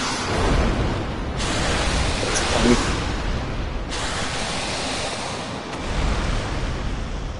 Yeah, so the reason is you come here. 2 types of viscera, or fresh fruits, basically. Dried persimmon like fruit of a hearted great serpent. Great serpent's a god of the land, and the heart believed where one spirit reside. It looks much like a persimmon in the fact of red viscera, apparently. Denizens of the Sunken Valley worship the organs, believing they represent the deity itself.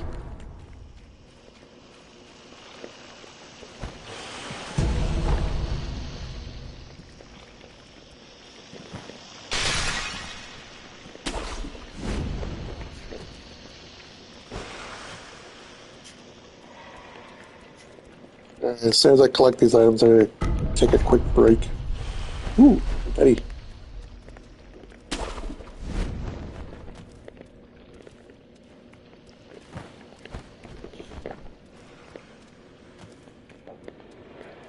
Took me a while to realize you go out to this way. Ashina Depths. Well, we don't want to be here just yet.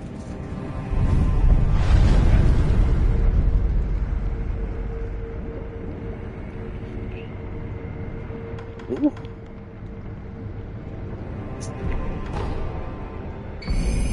Alright, I'm going to take a quick break.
Alright, I'm back.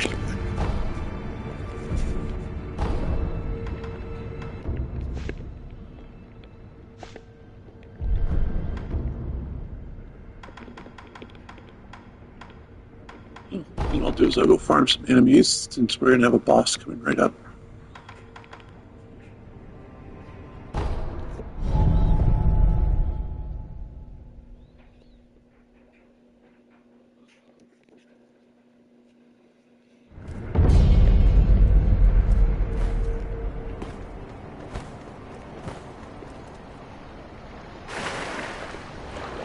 Otherwise, we gotta come back here for. Wing scales, do I got it? Three.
Oh wait, these like the ceremonial Tanto of their own charges, right?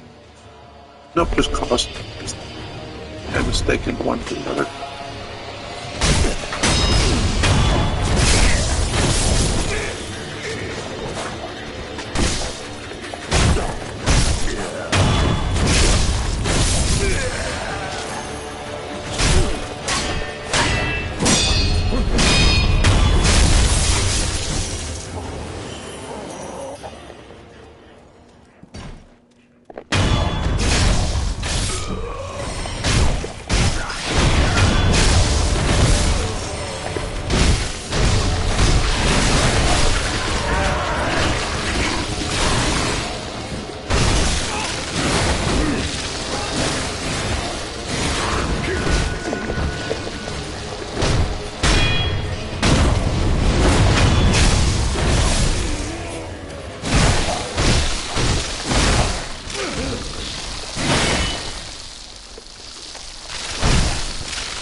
You know, those other guys were going to give me more XP. We'll go there.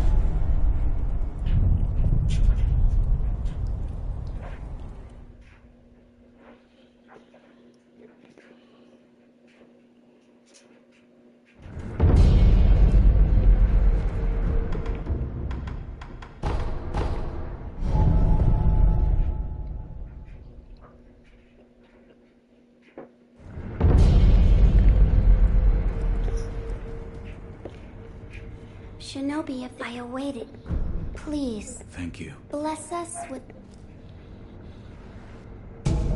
You have my... Of course. Remember to chew properly before swallowing. I apologize. The rice is not yet. I shall give you more when the harvest... Thank you for...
Yeah, if you want to see what you missed, it was at 1 hour and 47. Snake eats monkey. I move on. I got dried viscera.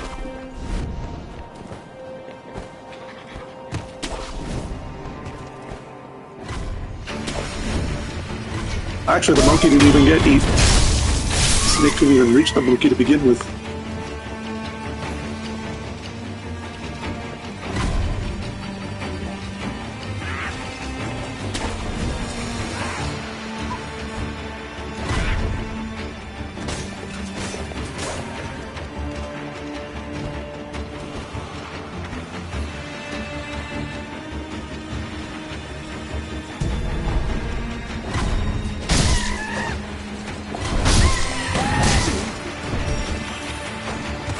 Why did I feel like they wanted to put afros on these monkeys, but felt like, nah.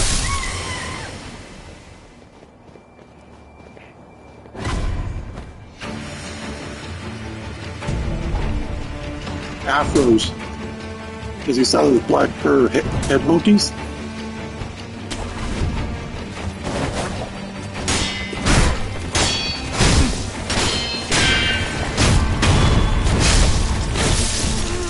I don't know, that's the impression I get. It's like, should we give the monkey an afro? Nah.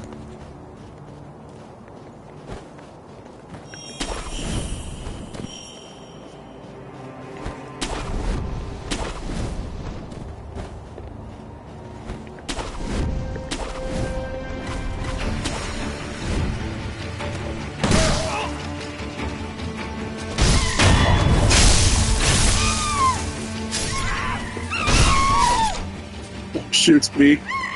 Oh, he's gonna get a better look if I see one of those furred ones. I think they're the blade wielders.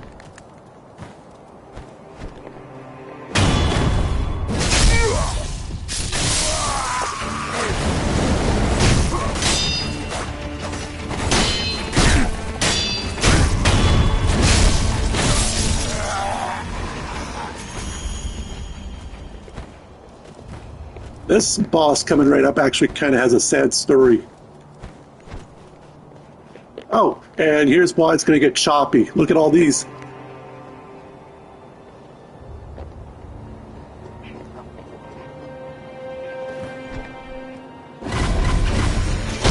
There's all the frames.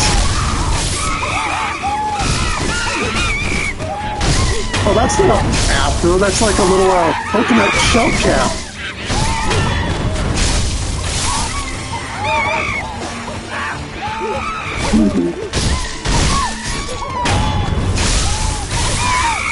They all give 2 XP except for the ones wielding weapons. Remember this area for later, after I kill the boss, because you're going to find this absolutely hilarious.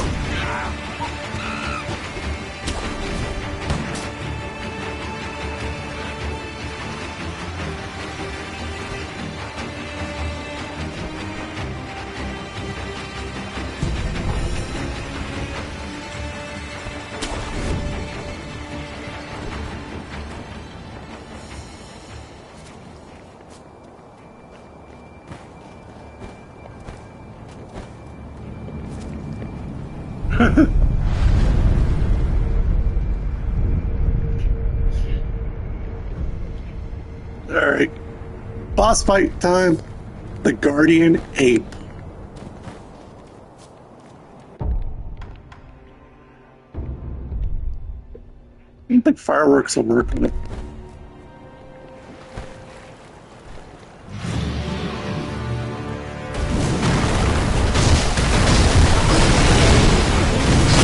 Ow!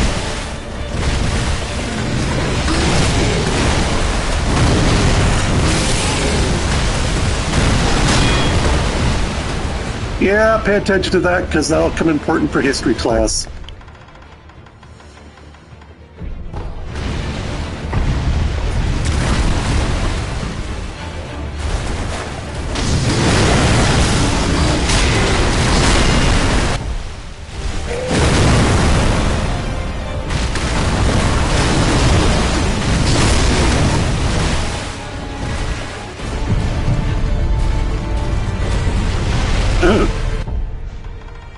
I don't know. Okay, where's my rice? Rice make right.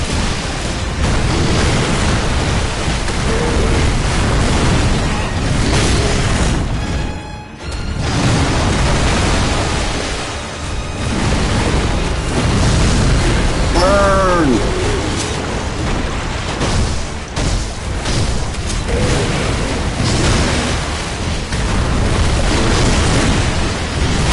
That attack comes pretty quick.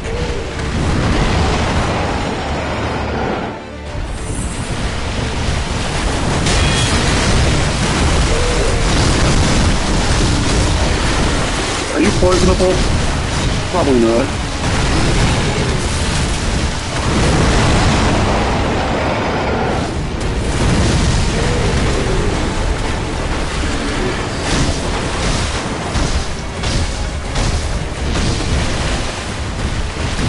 Oh, it farts out poison gas. That's cool. You saw it drag its ass on the water.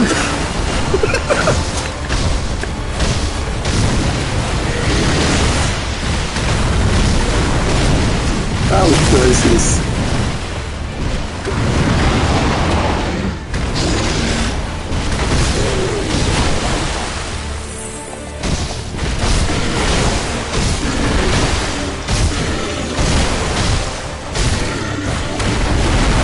You are defeated. Hold on. Ow.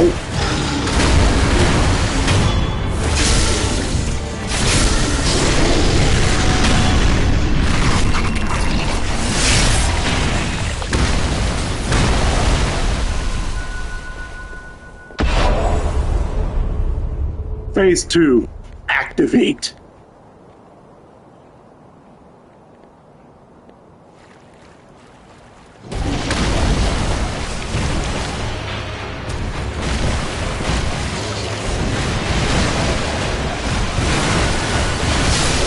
Nope. And it does terror. That shout will instant kill you if you're not careful.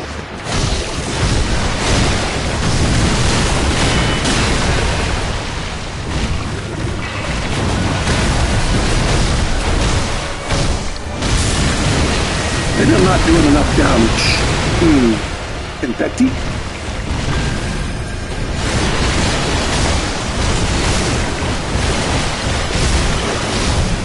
Kinda helps.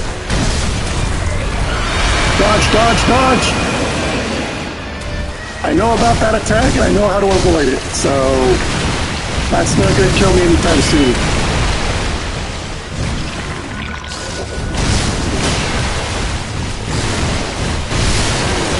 Fair warning, this guy actually did kill me 4 or 5 times because of that attack.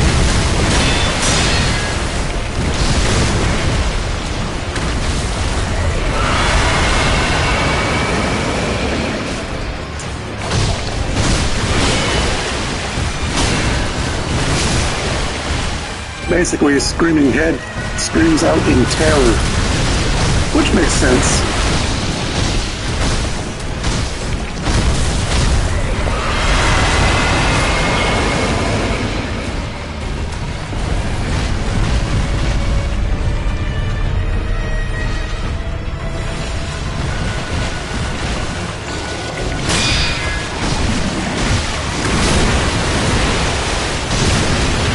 Last time, let's go!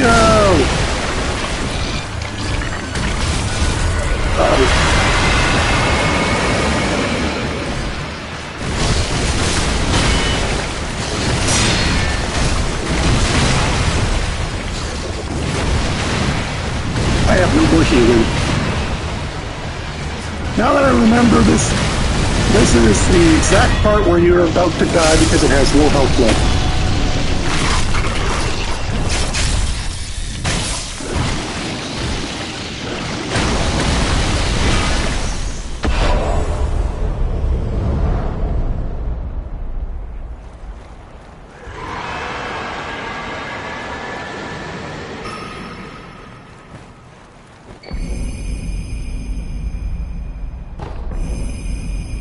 Slender Finger, the young woman, found in the belly of a guardian ape, partially digestive. Should know be a technique called the finger whistle that can drive beasts wild.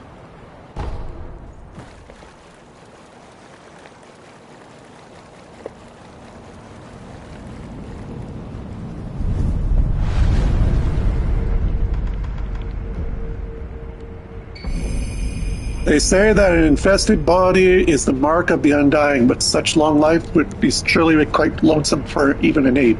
Perhaps the echoing roar of the guardian ape was in fact a solicitation of sorts.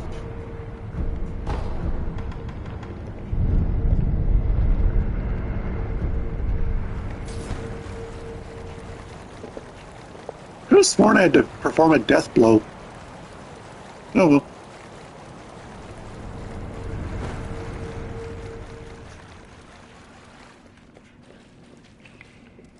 Oh look, a flower.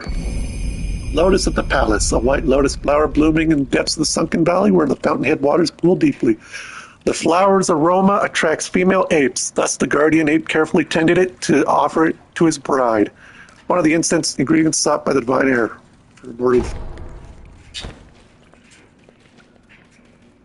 So the sad story behind the guardian ape is that he tended to a flower.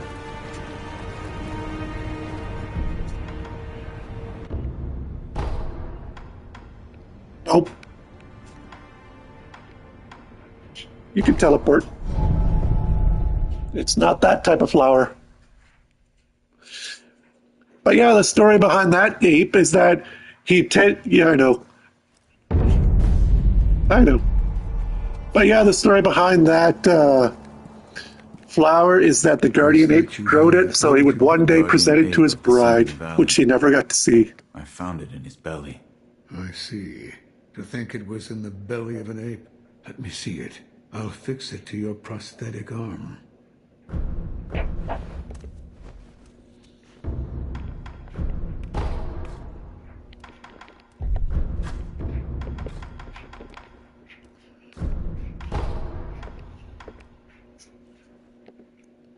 This one ought to be fun. Malcontent.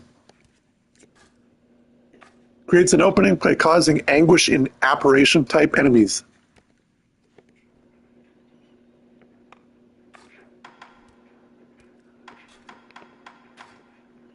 But there you go. We now have all prosthetic tools.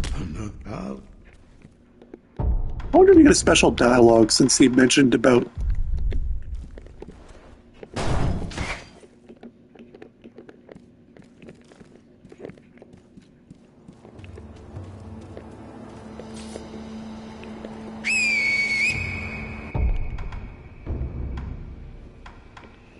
This one you can use to grab an enemy's attention if you have them locked on, and only they will hear it.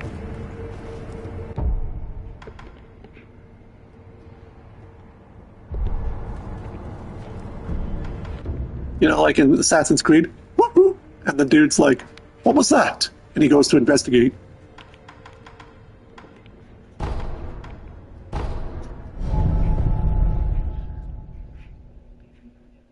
Pretty much, that's what the whistle's for. But the whistle also has another use, which I think you're gonna... Are you ready for an episode called Monkeys Gone Wild? Fruits of the third one, of the dragon. Right,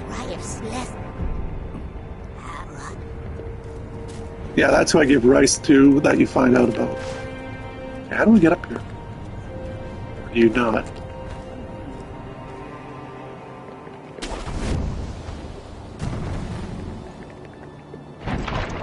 Yeah, I gotta go the other way.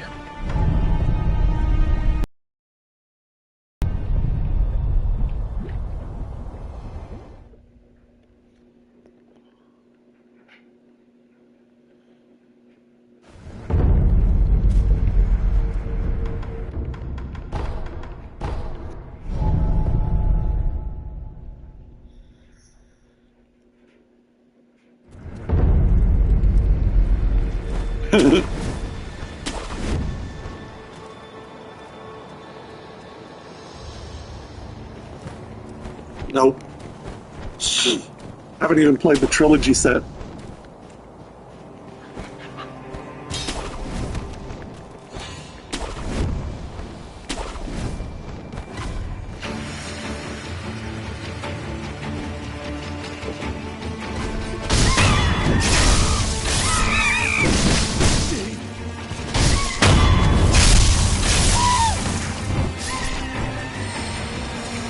All right. I present to you Monkeys Gone Wild. Enjoy.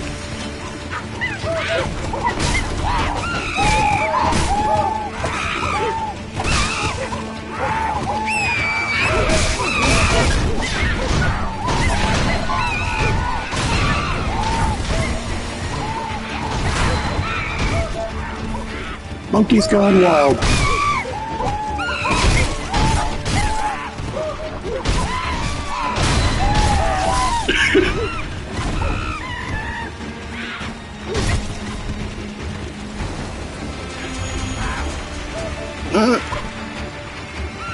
Oh, hey! They drop balloons of lava. Yeah, that's nice. But there you go. Monkeys Gone Wild.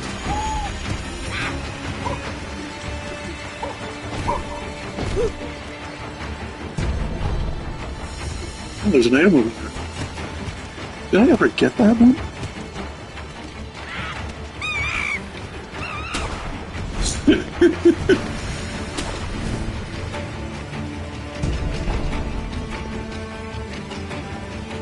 It's hilarious.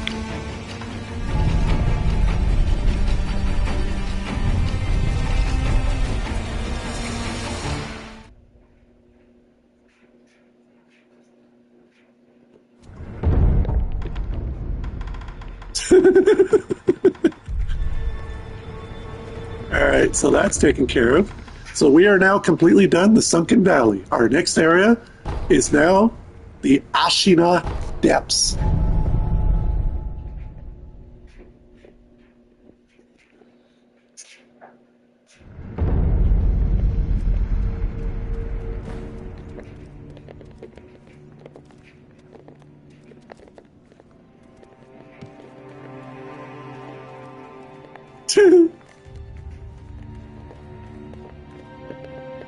That's hilarious.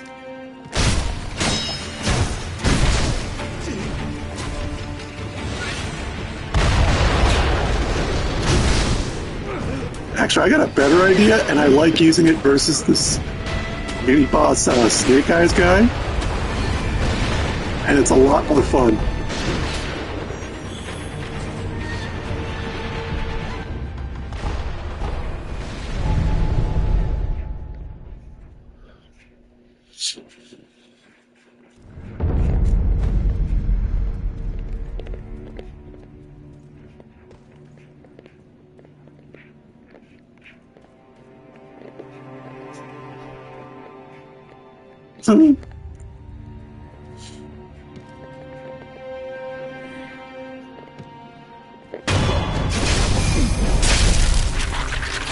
Work for me.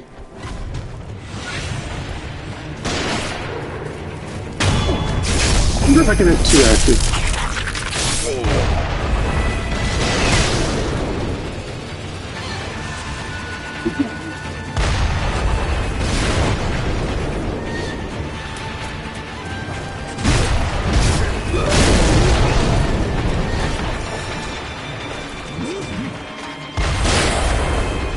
Oh, to answer my question, I can have two active.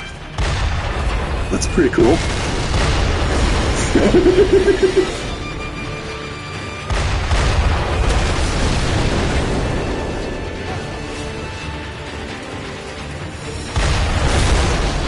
Poor boss.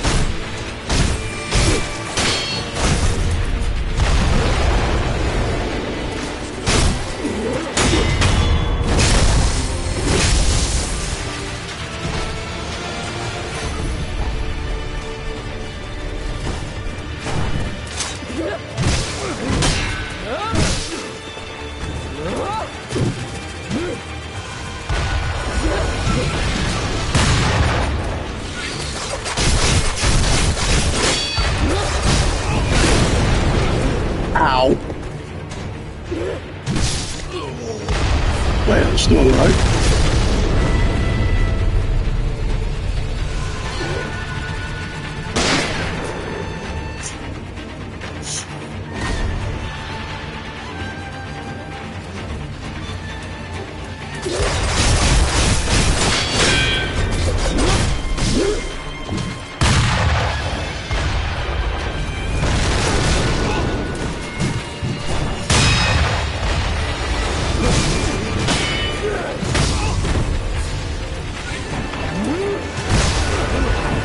Heal, please? No? Okay.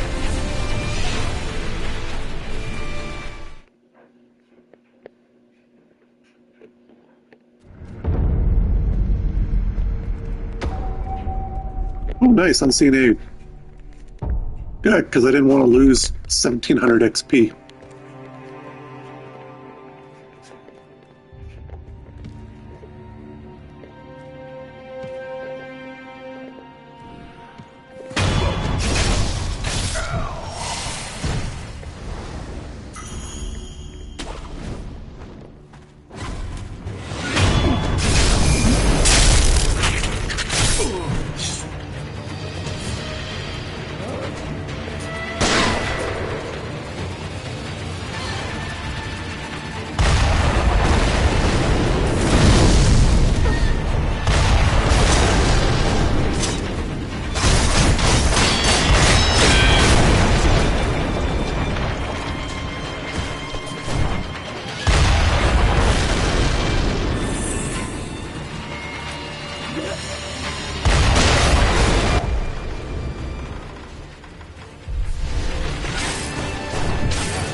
You know, when you think about the ceremonial Tanto, they use the Bloodborne mechanic for that +5.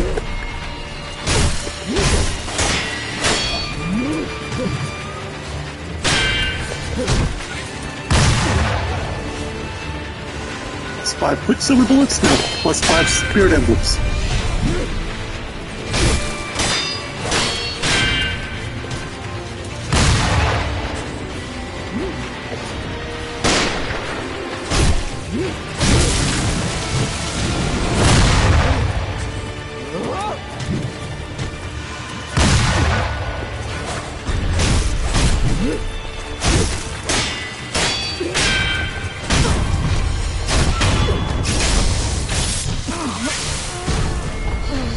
Rare bead.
Ooh, almost at a level up. I want to get that.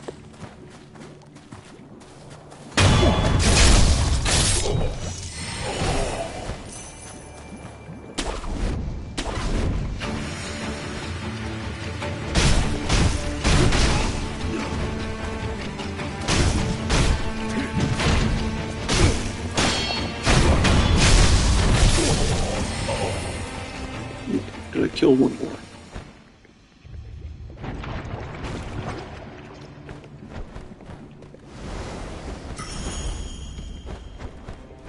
Close to a level up, it's better to get a level up than worry about dying and then losing that level up.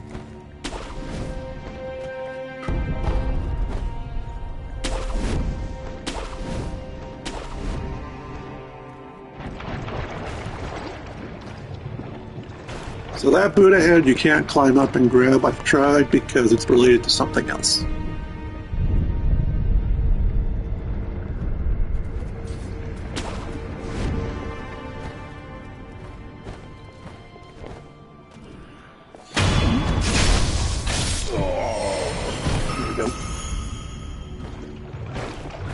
Alright, we got another boss fight coming up. Can you guess who it is?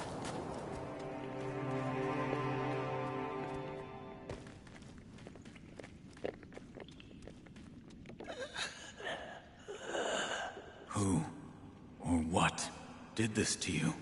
Large ape. My neck. My neck. Oh, another ape.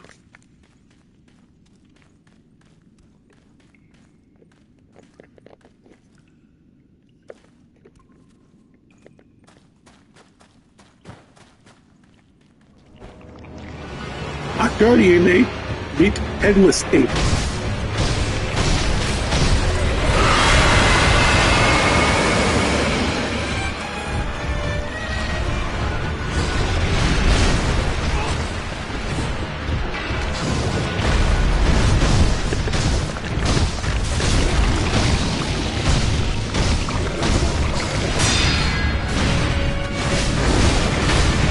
Ow.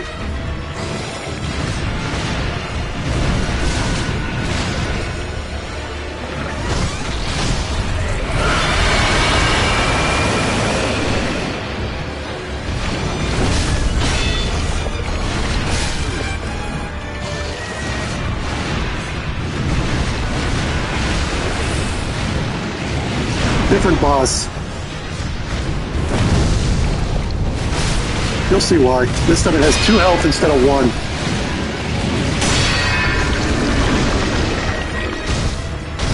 Oh, there's more.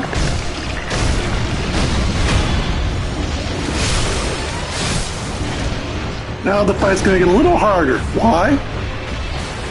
Here comes a friend.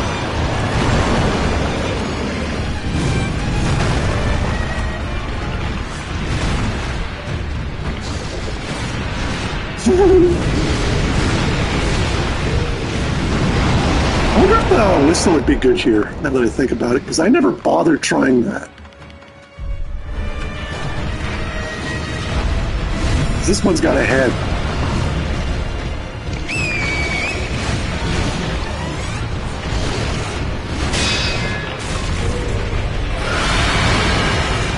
Yeah, maybe if I do it this way.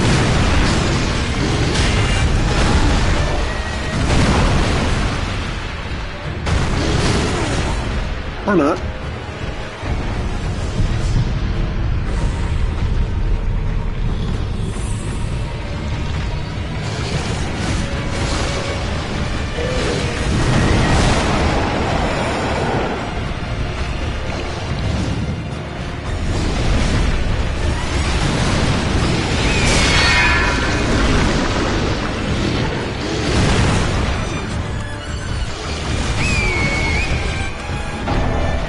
Okay, whistle does not work. First time I ran into this fight, I actually cleared it without dying. I just didn't know if the whistle worked or not.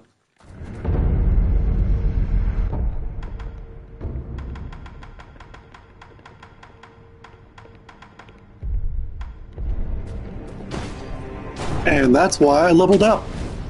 Because I would have lost 1800 XP.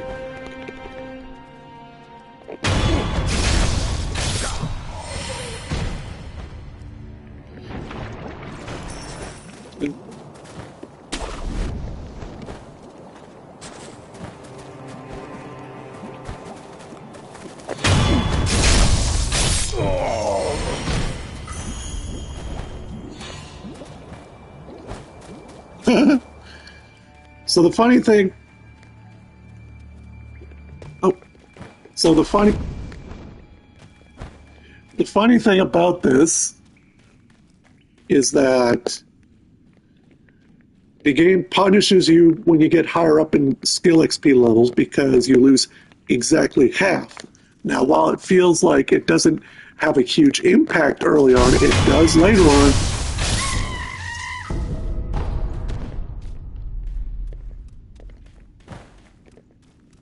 Oh, I found monkey boots. Can I stealth kill from here? Probably not.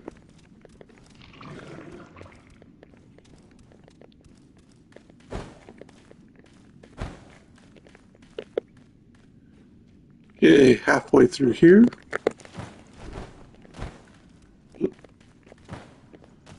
So when you give someone booze, you can't give it the same booze because there's basically 3 characters you can give booze. You can go listen to Emma's story behind the booze. I found a prayer bead.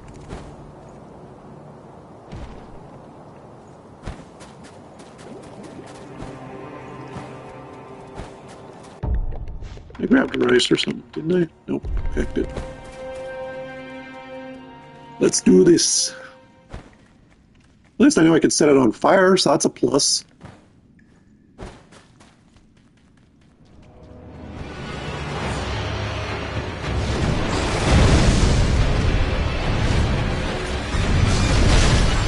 Ow!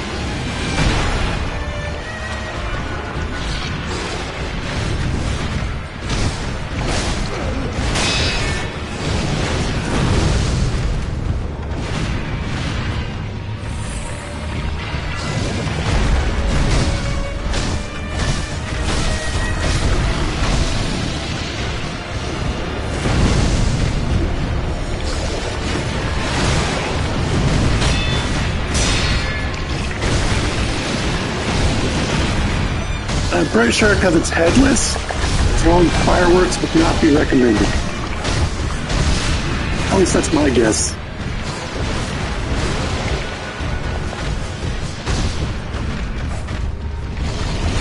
I just think it's funny. It's like, oh, this fight again. Then you realize, wait, it's got backup for this.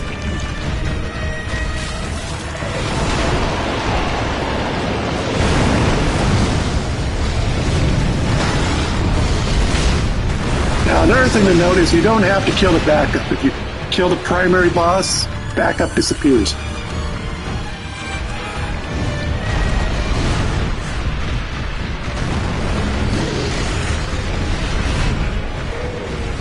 But there's more on the story about what his backup is.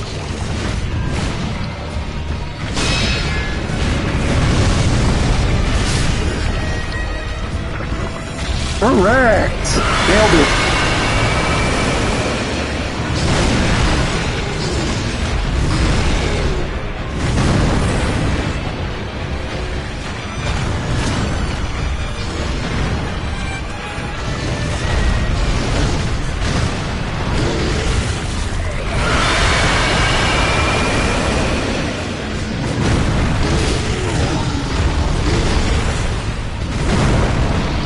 You gotta do a lot of hit and runs for this.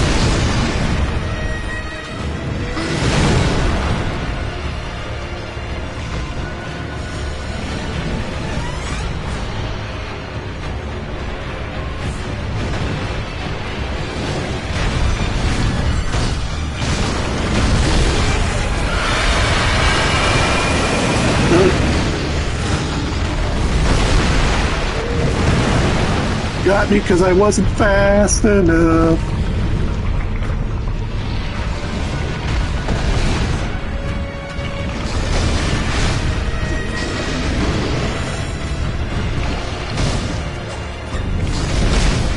Ow.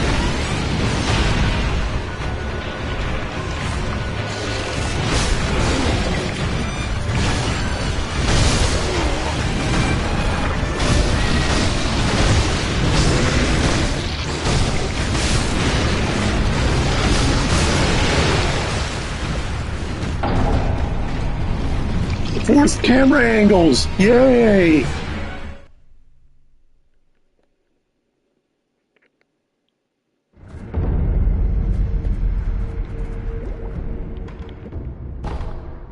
Alright, let's go get some rice if I can. Oh shit, I teleported to the wrong one. Well, while I'm here, I'll give the monkey booze to Emma.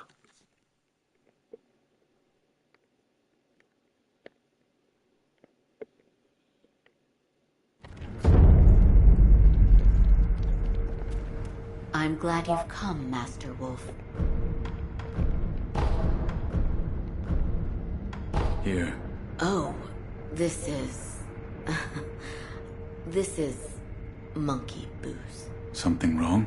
Well, let me try it.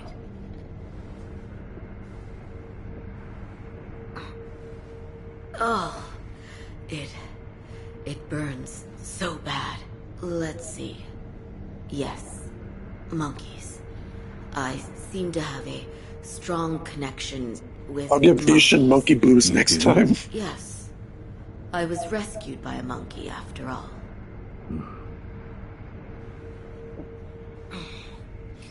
You don't believe me, do you? When I was young, I stood alone in the aftermath of a battlefield. I was alone and staring, dumbfounded. I could do nothing, neither cry nor even get angry. Complete shock. And then there was a monkey eating a rice ball. A monkey? Maybe an ape? Maybe. Either way, he made it look so delicious. I remember being angry at that, but then he gave me the rice ball. It tasted so good. What a kind monkey. Yes.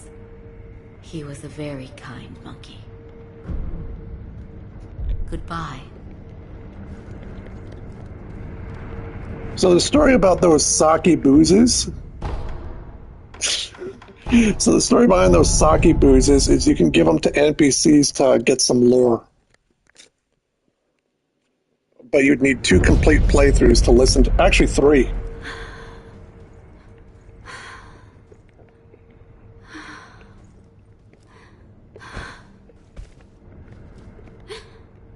What's wrong? It is nothing serious. More importantly, your rice. Hold on. You don't look well. Rest. Yes, I understand. What can I do? What? Is there something I can get you? Well, then I'd like to eat a persimmon. All right. If you had a tarot persimmon, she has a different additional You've come dialogue, to visit but I don't. Shinobi of the Divine. I found a persimmon. Truly? You brought me a persimmon. Eat.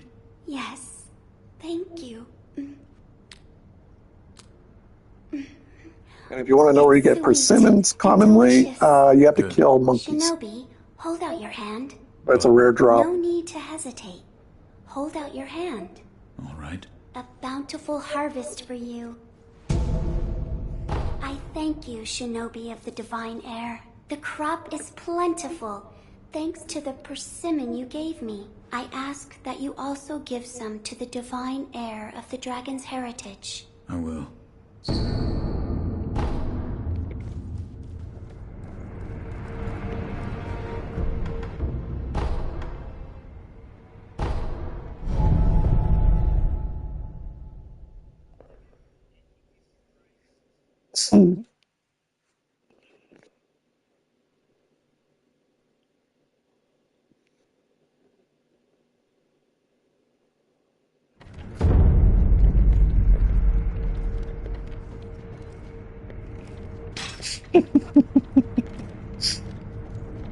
Where's Kuro? Wolf, you're back. I am. I have something for you, Lord Kuro. Something for me? Here. This? It's rice. Yes. The divine child of Senpo Temple told me to give this to you. She did? Then I am grateful. This looks like good rice. Each grain glistens. It is sweet when you bite into it. Bite? Wolf, rice tastes a lot better when cooked. My lord, That's funny. So, do you like sweet things? I will eat anything. Which means you don't dislike sweets then. Right. I'll make something nice for you. Something nice. You'll have to wait and see.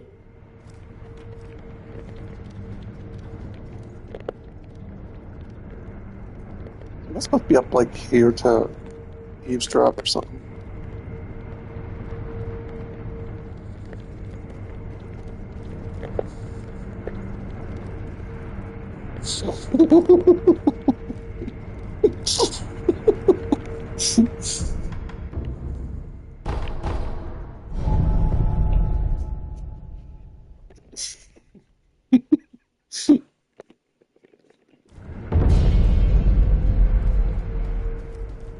Shinobi of the Divine Air, you are welcome here.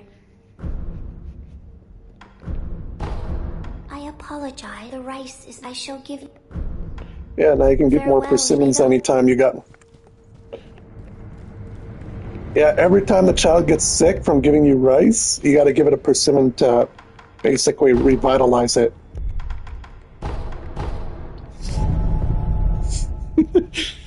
Yeah, and if you give a taro persimmon, you have to give her a taro persimmon the first time she asks for one, and she'll be like, "Wow, crimson, vibrant. This is a really good persimmon." Apparently, if you give her a taro persimmon on the second go, she's like, "Oh," she just commented like anything Hold out normal. your hand. Oh. My lord. Sweet sticky rice ball made by Kuro using rice from the childhood rejuvenation soulfully grants medium vitality recovery and constant posture recovery over time.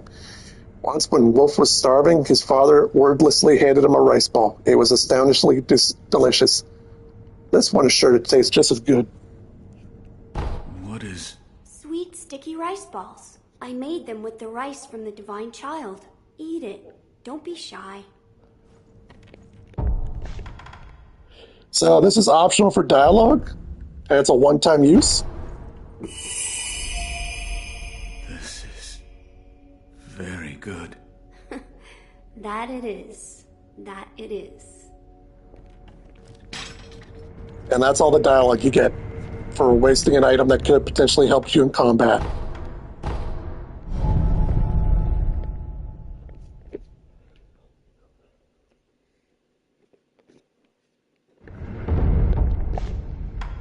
But he gave me 2. So now I have backup healing for this damn ape.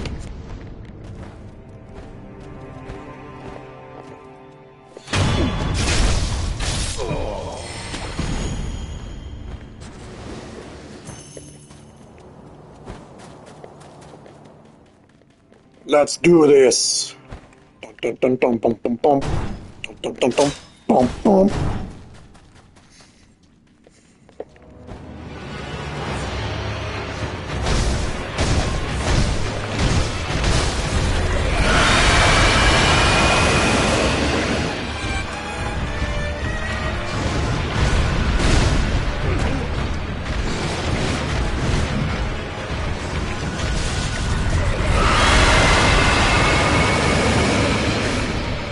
Now, the reason that terror kills me is when the ape gets smart on you and spams that damn shout attack.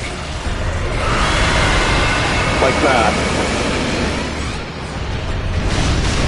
Especially when this area is smaller than the area where we fought the Guardian ape originally.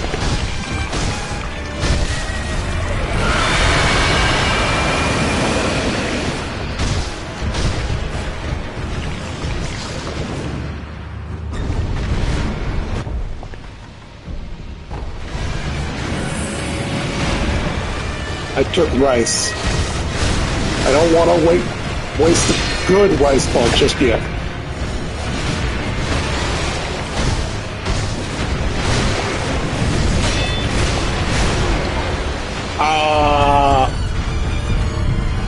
Did anyone see how much that health was at the last strike?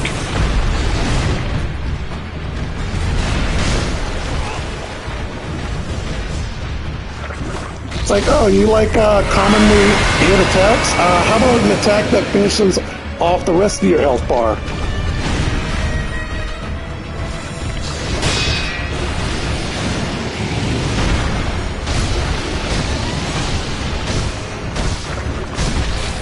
I don't know what crack you're smoking. It ain't good crack. And now you're dead.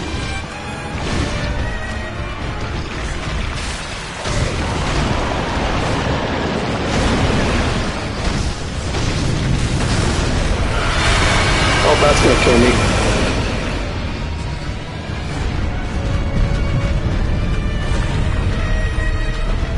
Yeah, I'm not wasting rice. This would be a bad idea to waste rice.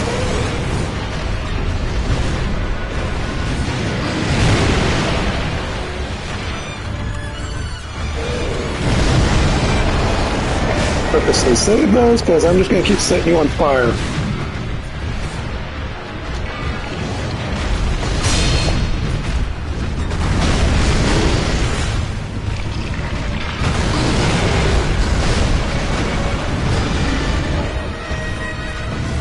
Yeah, don't mind me. I'll just do half your health as damage.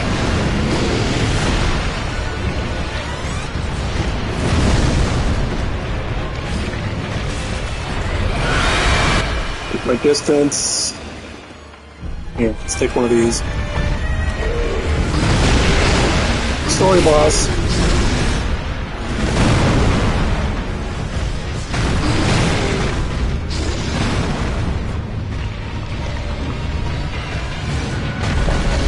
Yeah, if you want to get to the next area.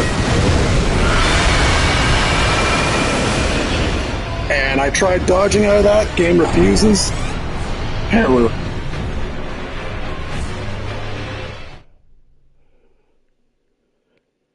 Now, normally what I do in that situation is I use the aged Mist Raven. The irony is, first time I fought him, I had no problems. This time around, now I'm having problems.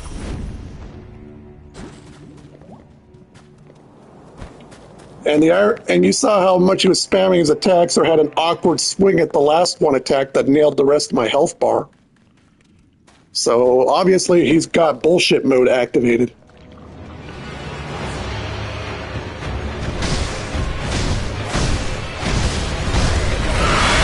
Speaking of which,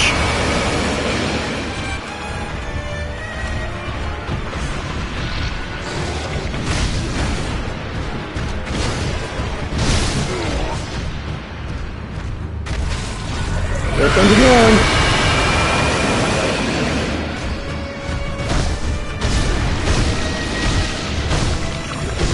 You got like 2 seconds to react when that happens.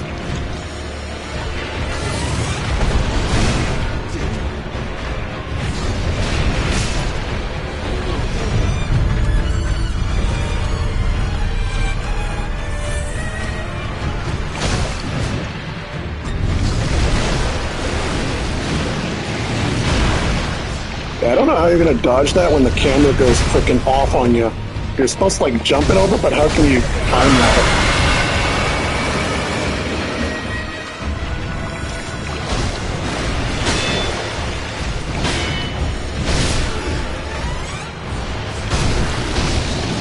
Especially with my luck and most enemies where they're like, alright, I do a leaping swing. Okay, I'm ready to dodge. I'm ready to dodge. I'm ready to dodge. Delay, leaping sweep. I'm ready to dodge. Now fast leaping swing. Boom.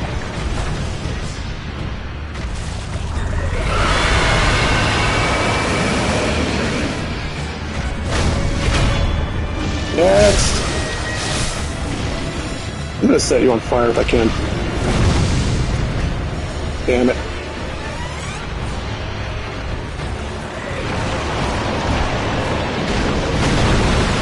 Oh, so getting near that shout immediately knocks half your posture.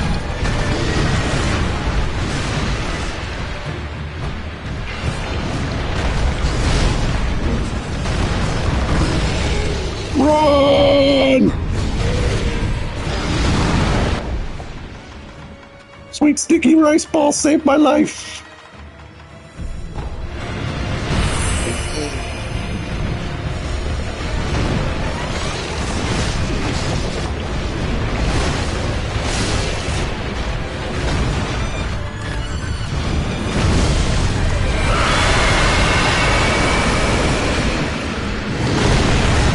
Dude's like, oh, you use rice ball. I use an ability called instant death magic.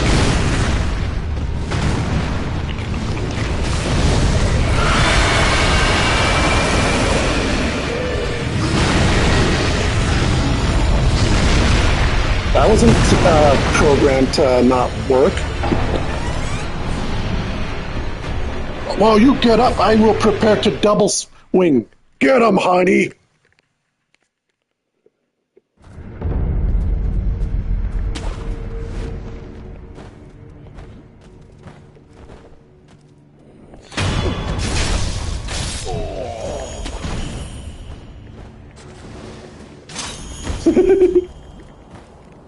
Now I'm going to show you why I like the Age Feather Mistraven, because I didn't use it much this fight. I figured setting him on fire would be a good idea. Alright, I don't have rice, but I do have damage buff.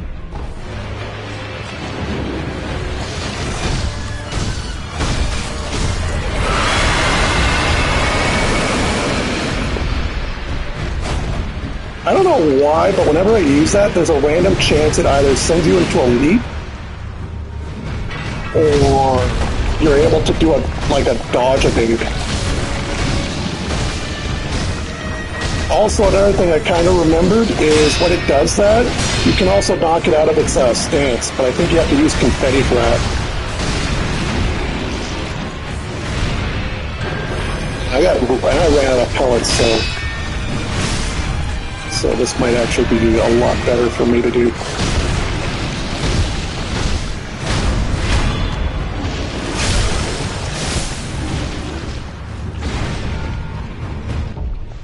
Okay, while you do your shout, I am gonna buff.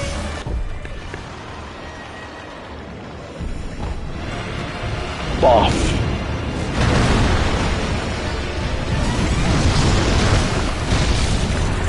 So keep attacking, keep attacking, keep attacking.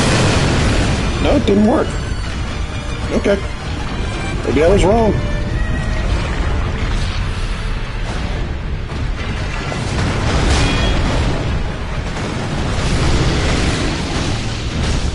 Normally when he does that shot, if you're able to attack him during it, it disrupts the animation. And no, I didn't want to use another confetti. I wanted to use a pacifying agent. How dare you attack my sweetheart? Item swapping. Don't you love it when that's a pain? I think you used the wrong item by mistake.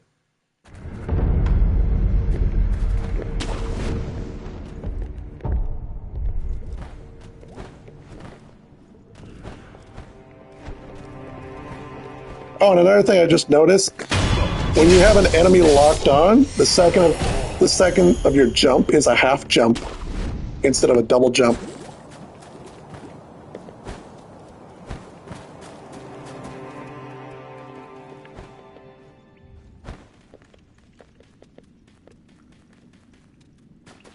I wonder if it's poisonable.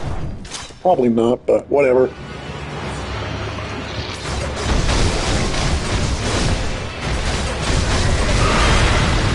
Yeah, see, it disrupted its animation. Oh, it's a DPS-based test of some sort then.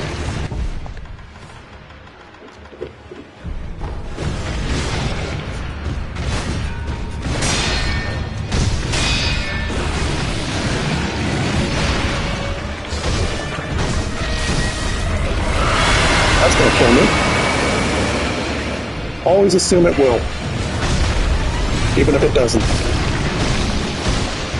It's not called. There we go, that's the evasion I like to see.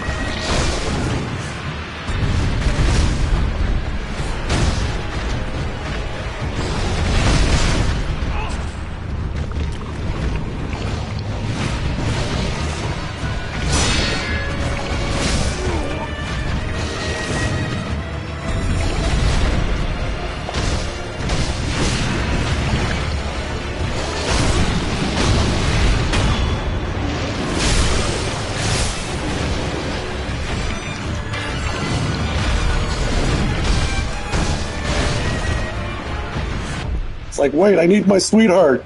I forgot about that.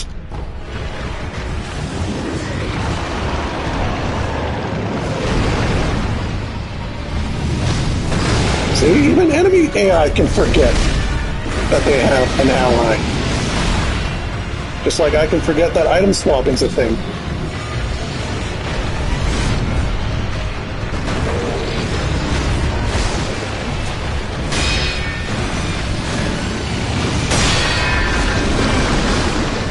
Don't know how I did that, but I'm not complaining.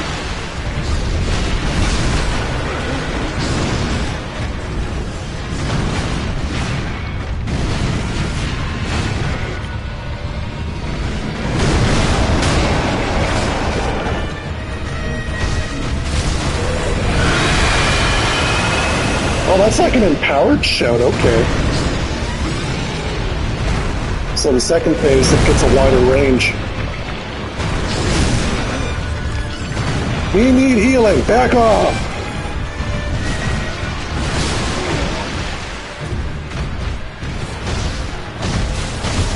Oh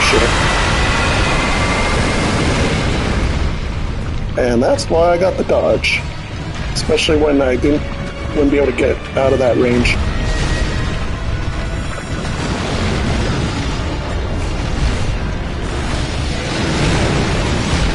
Leaping strike! I got him, honey! Finish him! You do it, honey!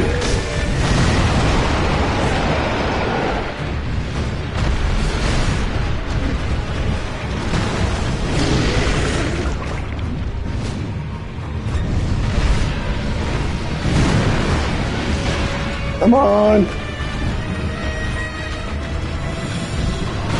Isolate the husband.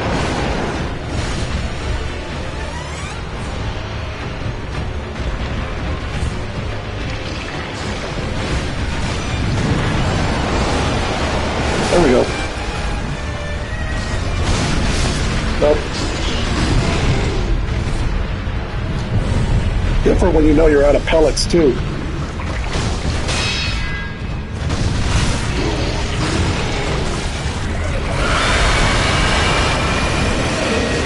Honey, get him! I'll use my terror!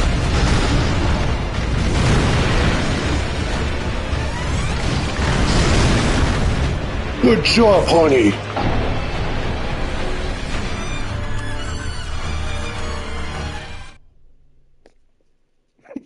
I don't know why this is...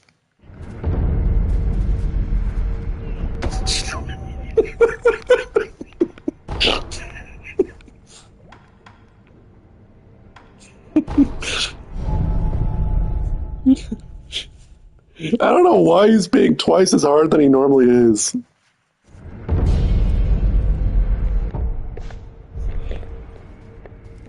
Did you give? Yes, he made right. The divine? Yes, and I have. Oh, Probably. what am I am yet there is. Yes. What is his? Lord Kuro. Lord, I should. Yeah, Lord Kuro. I'm just here for rice. Shino, this now. Please. Let. I thank you. Riley. Thank you. Farewell. May the. Also, I've had enough of Mr. Boss. Let's see what I got for this. Okay, Phantom Kunai wouldn't work. This'll work.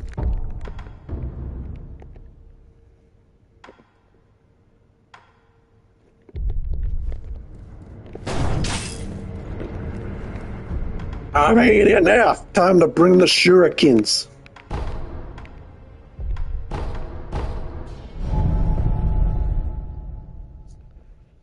Sucks I'm out of pellets and I know where to farm them. Problem is, it'll take a while to farm them.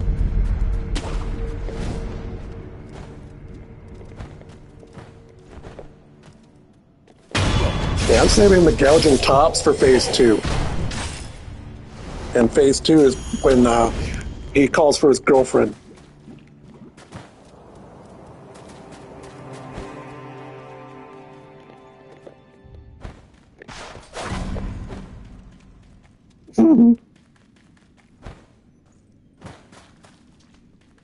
Let's do this!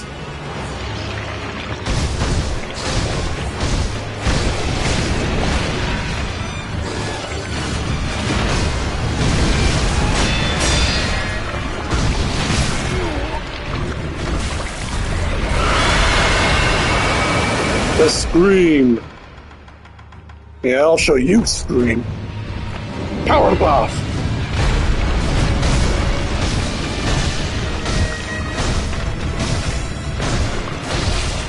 Also, I think your prosthetic tools are equivalent to your attack power. So the more attack power you have, the better they can be.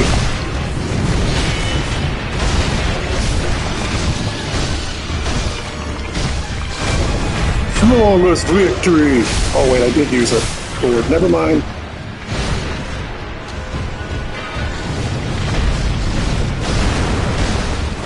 You don't need your girlfriend, you don't need your... Oh wait, she still comes anyway?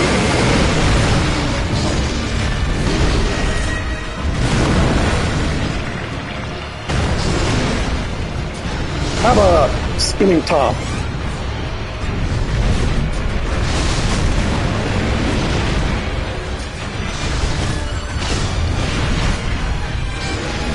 I think fire did more damage than the top. Not that I noticed.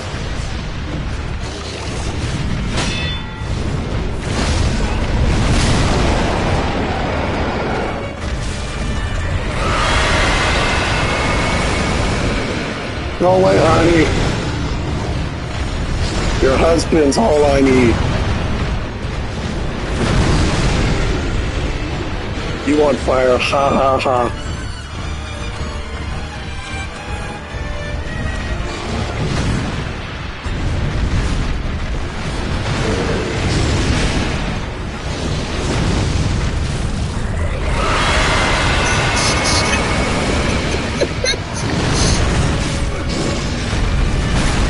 Ow!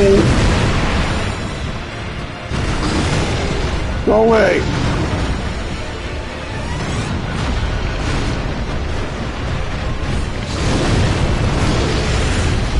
Oh, I can jump and do that. Okay.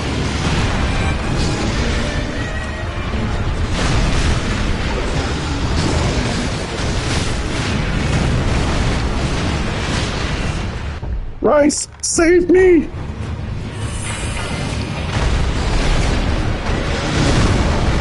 Oh, hi. Ow, ow, ow! Terror.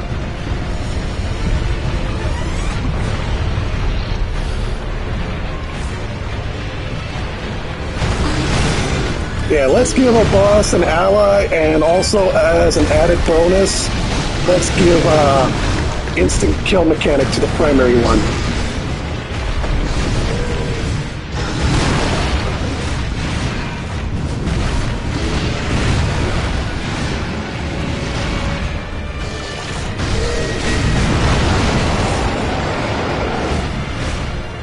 I want you to die already, you pompous pain in the ass. Thank you. Good riddance.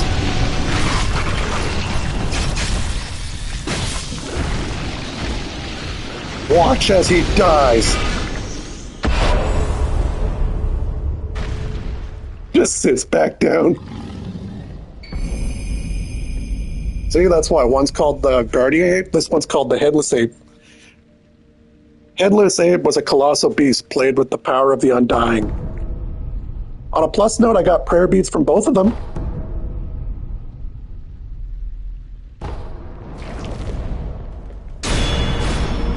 Now stay there.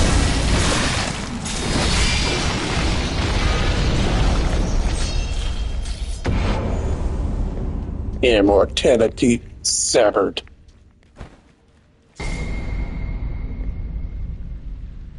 My last ninjutsu, bestow ninjutsu. So whenever I backstab someone, I can use their blood to extend the reach of my weapon for a brief period of time.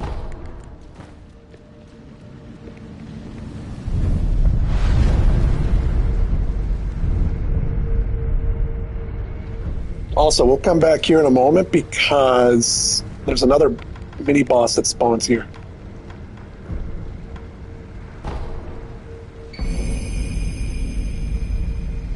The centipedes, long arms.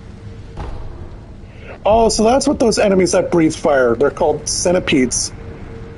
So whenever you enhance with prayer beads, they give you a bit of a lore backstory. At one time, the guardian ape shared its den with a mate, but he alone became infested while the other passed away. Now even with the flowers offered in tribute to her passing have withered to dust.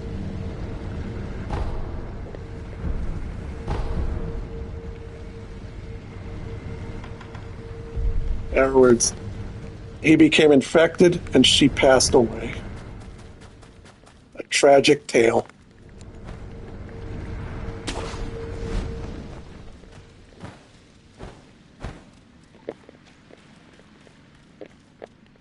If she was a spirit, I wonder if she technically counted as an illusion. Yeah, I know, Archie Bunker, Ethel.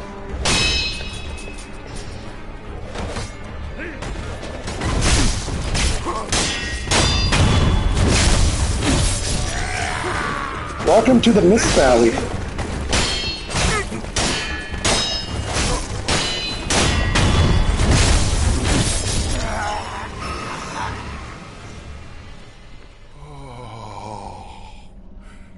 She's gone, but she was here just moments ago. You? Oh, Shinobi, listen. I finally saw her. The shamisen player was a woman. I only saw her from afar, but I could tell. A beautiful, yet fleeting presence. Oh, I should have asked if she was calling to me. And before I knew it, she disappeared into the mist. My father told me stories about a hidden town shrouded deeply in mist. An ominous town. Don't ever go there, he said. But that doesn't matter to me now. Now there's a thick, misty forest in my way. If only I could figure out how to get through it and find that shamisen player. It's coming from deep in the fog. That melody is calling me.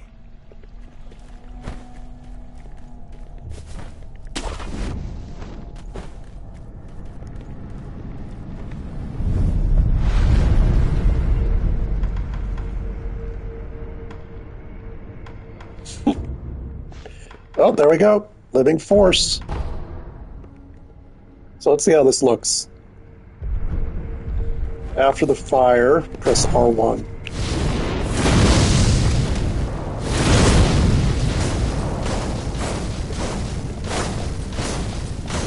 Oh, I could get used to that. Even though if it's brief.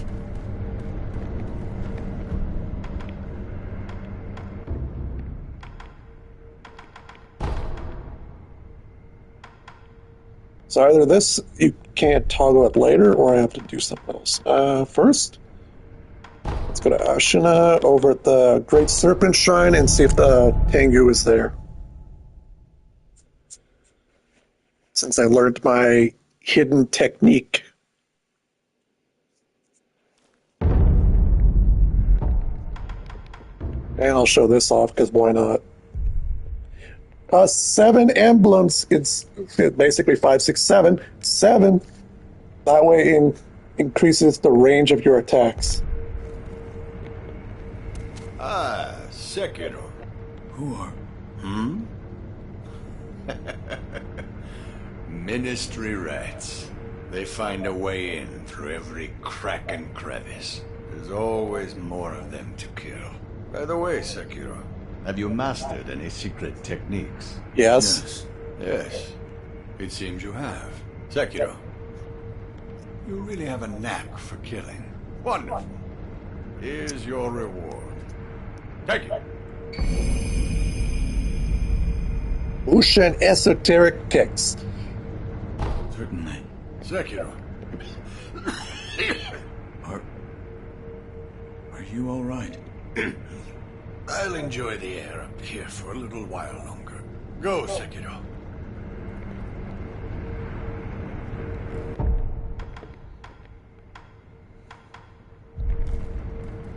He's not infected, that's the funny part.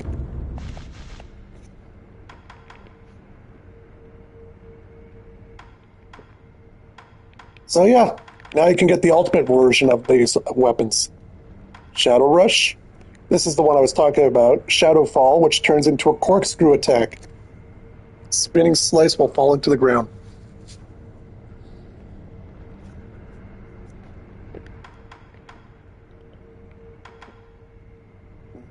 So I need Ashina Cross to learn Empowered Mortal Draw.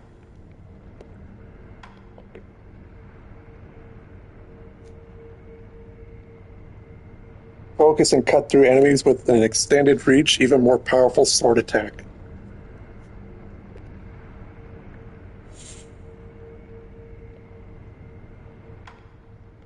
That means we need to learn Ichimonji double and then Ashina Cross, which means we need 8. And then to finish it off, we need 5 for 13.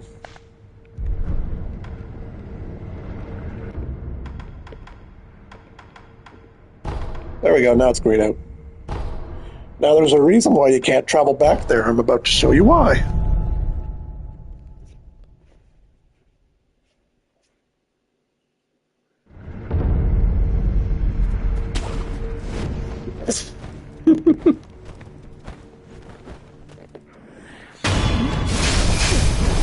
So here's Empowered. Lasts for, I think, 30 seconds to a minute. Longer reach, and it also breaks through posture and guard, meaning it will do damage even if an enemy's guarding.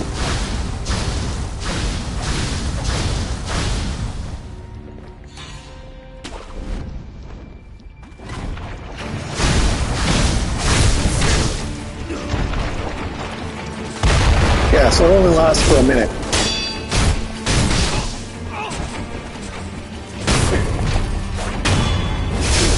Use the blood of your enemies to... Yeah, unfortunately, it's only available during a stealth kill.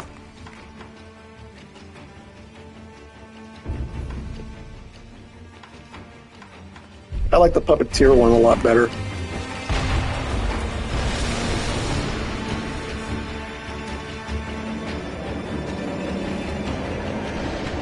Remember this guy?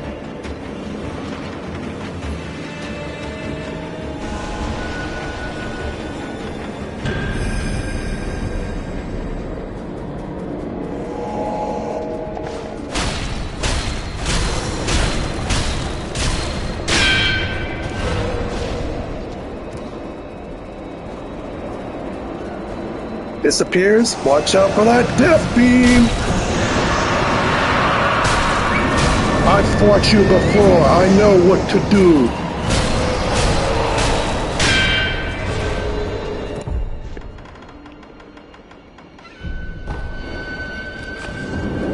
Lifesaver.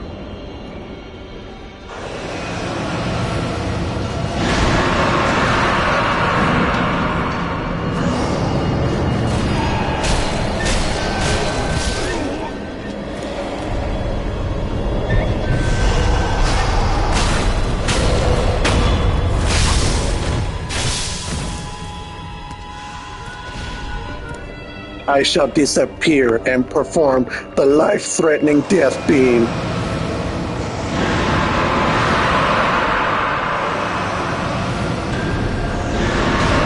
How would you like another?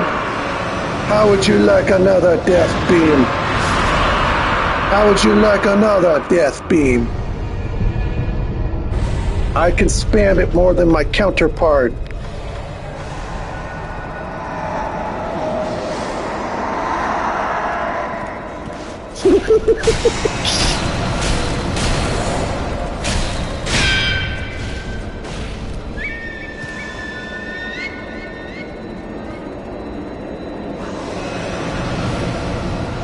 I didn't suffer as much on my second playthrough. I killed both monkeys first time. You have what we call the Streamer's Curse.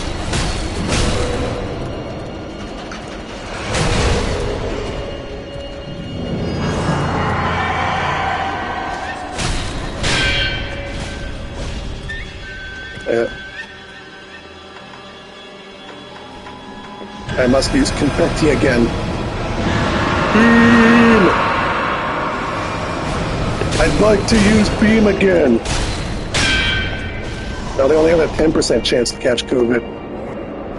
And that's for every NPC interacted with.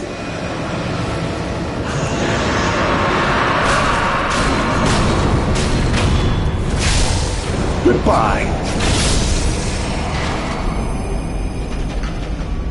Oh, look, I found the malcontent ring.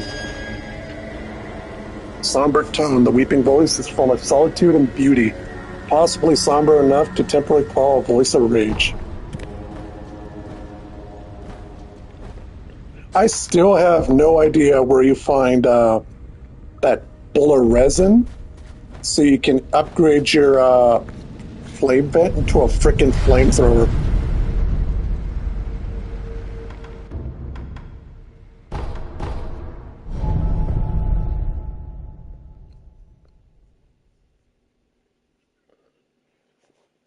Alright. In that case, I can leave it paused right here. Here, I'll show you what I got so far on my other one.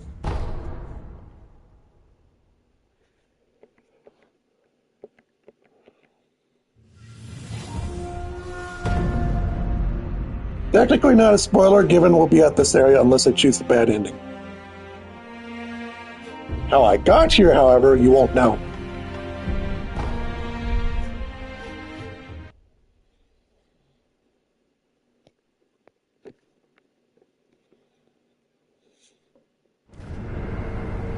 Say hello to the Fountainhead Palace, a new area.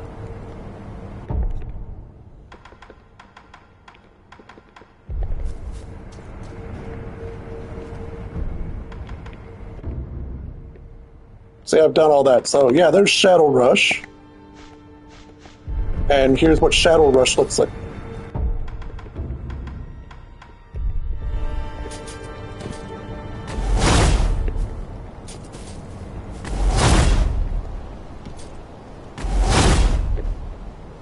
And if it connects to an enemy, it automatically spends 2 spirit emblems to leap up into the air.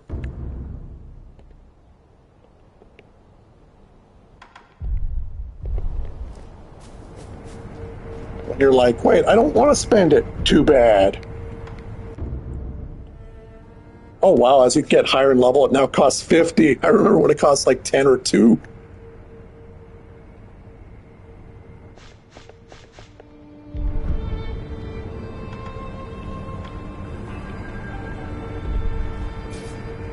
I got a nice health bar. Alright, you have yourself a good night, and I am gonna probably finish more of this. If I get to an ending, I'll showcase the ending.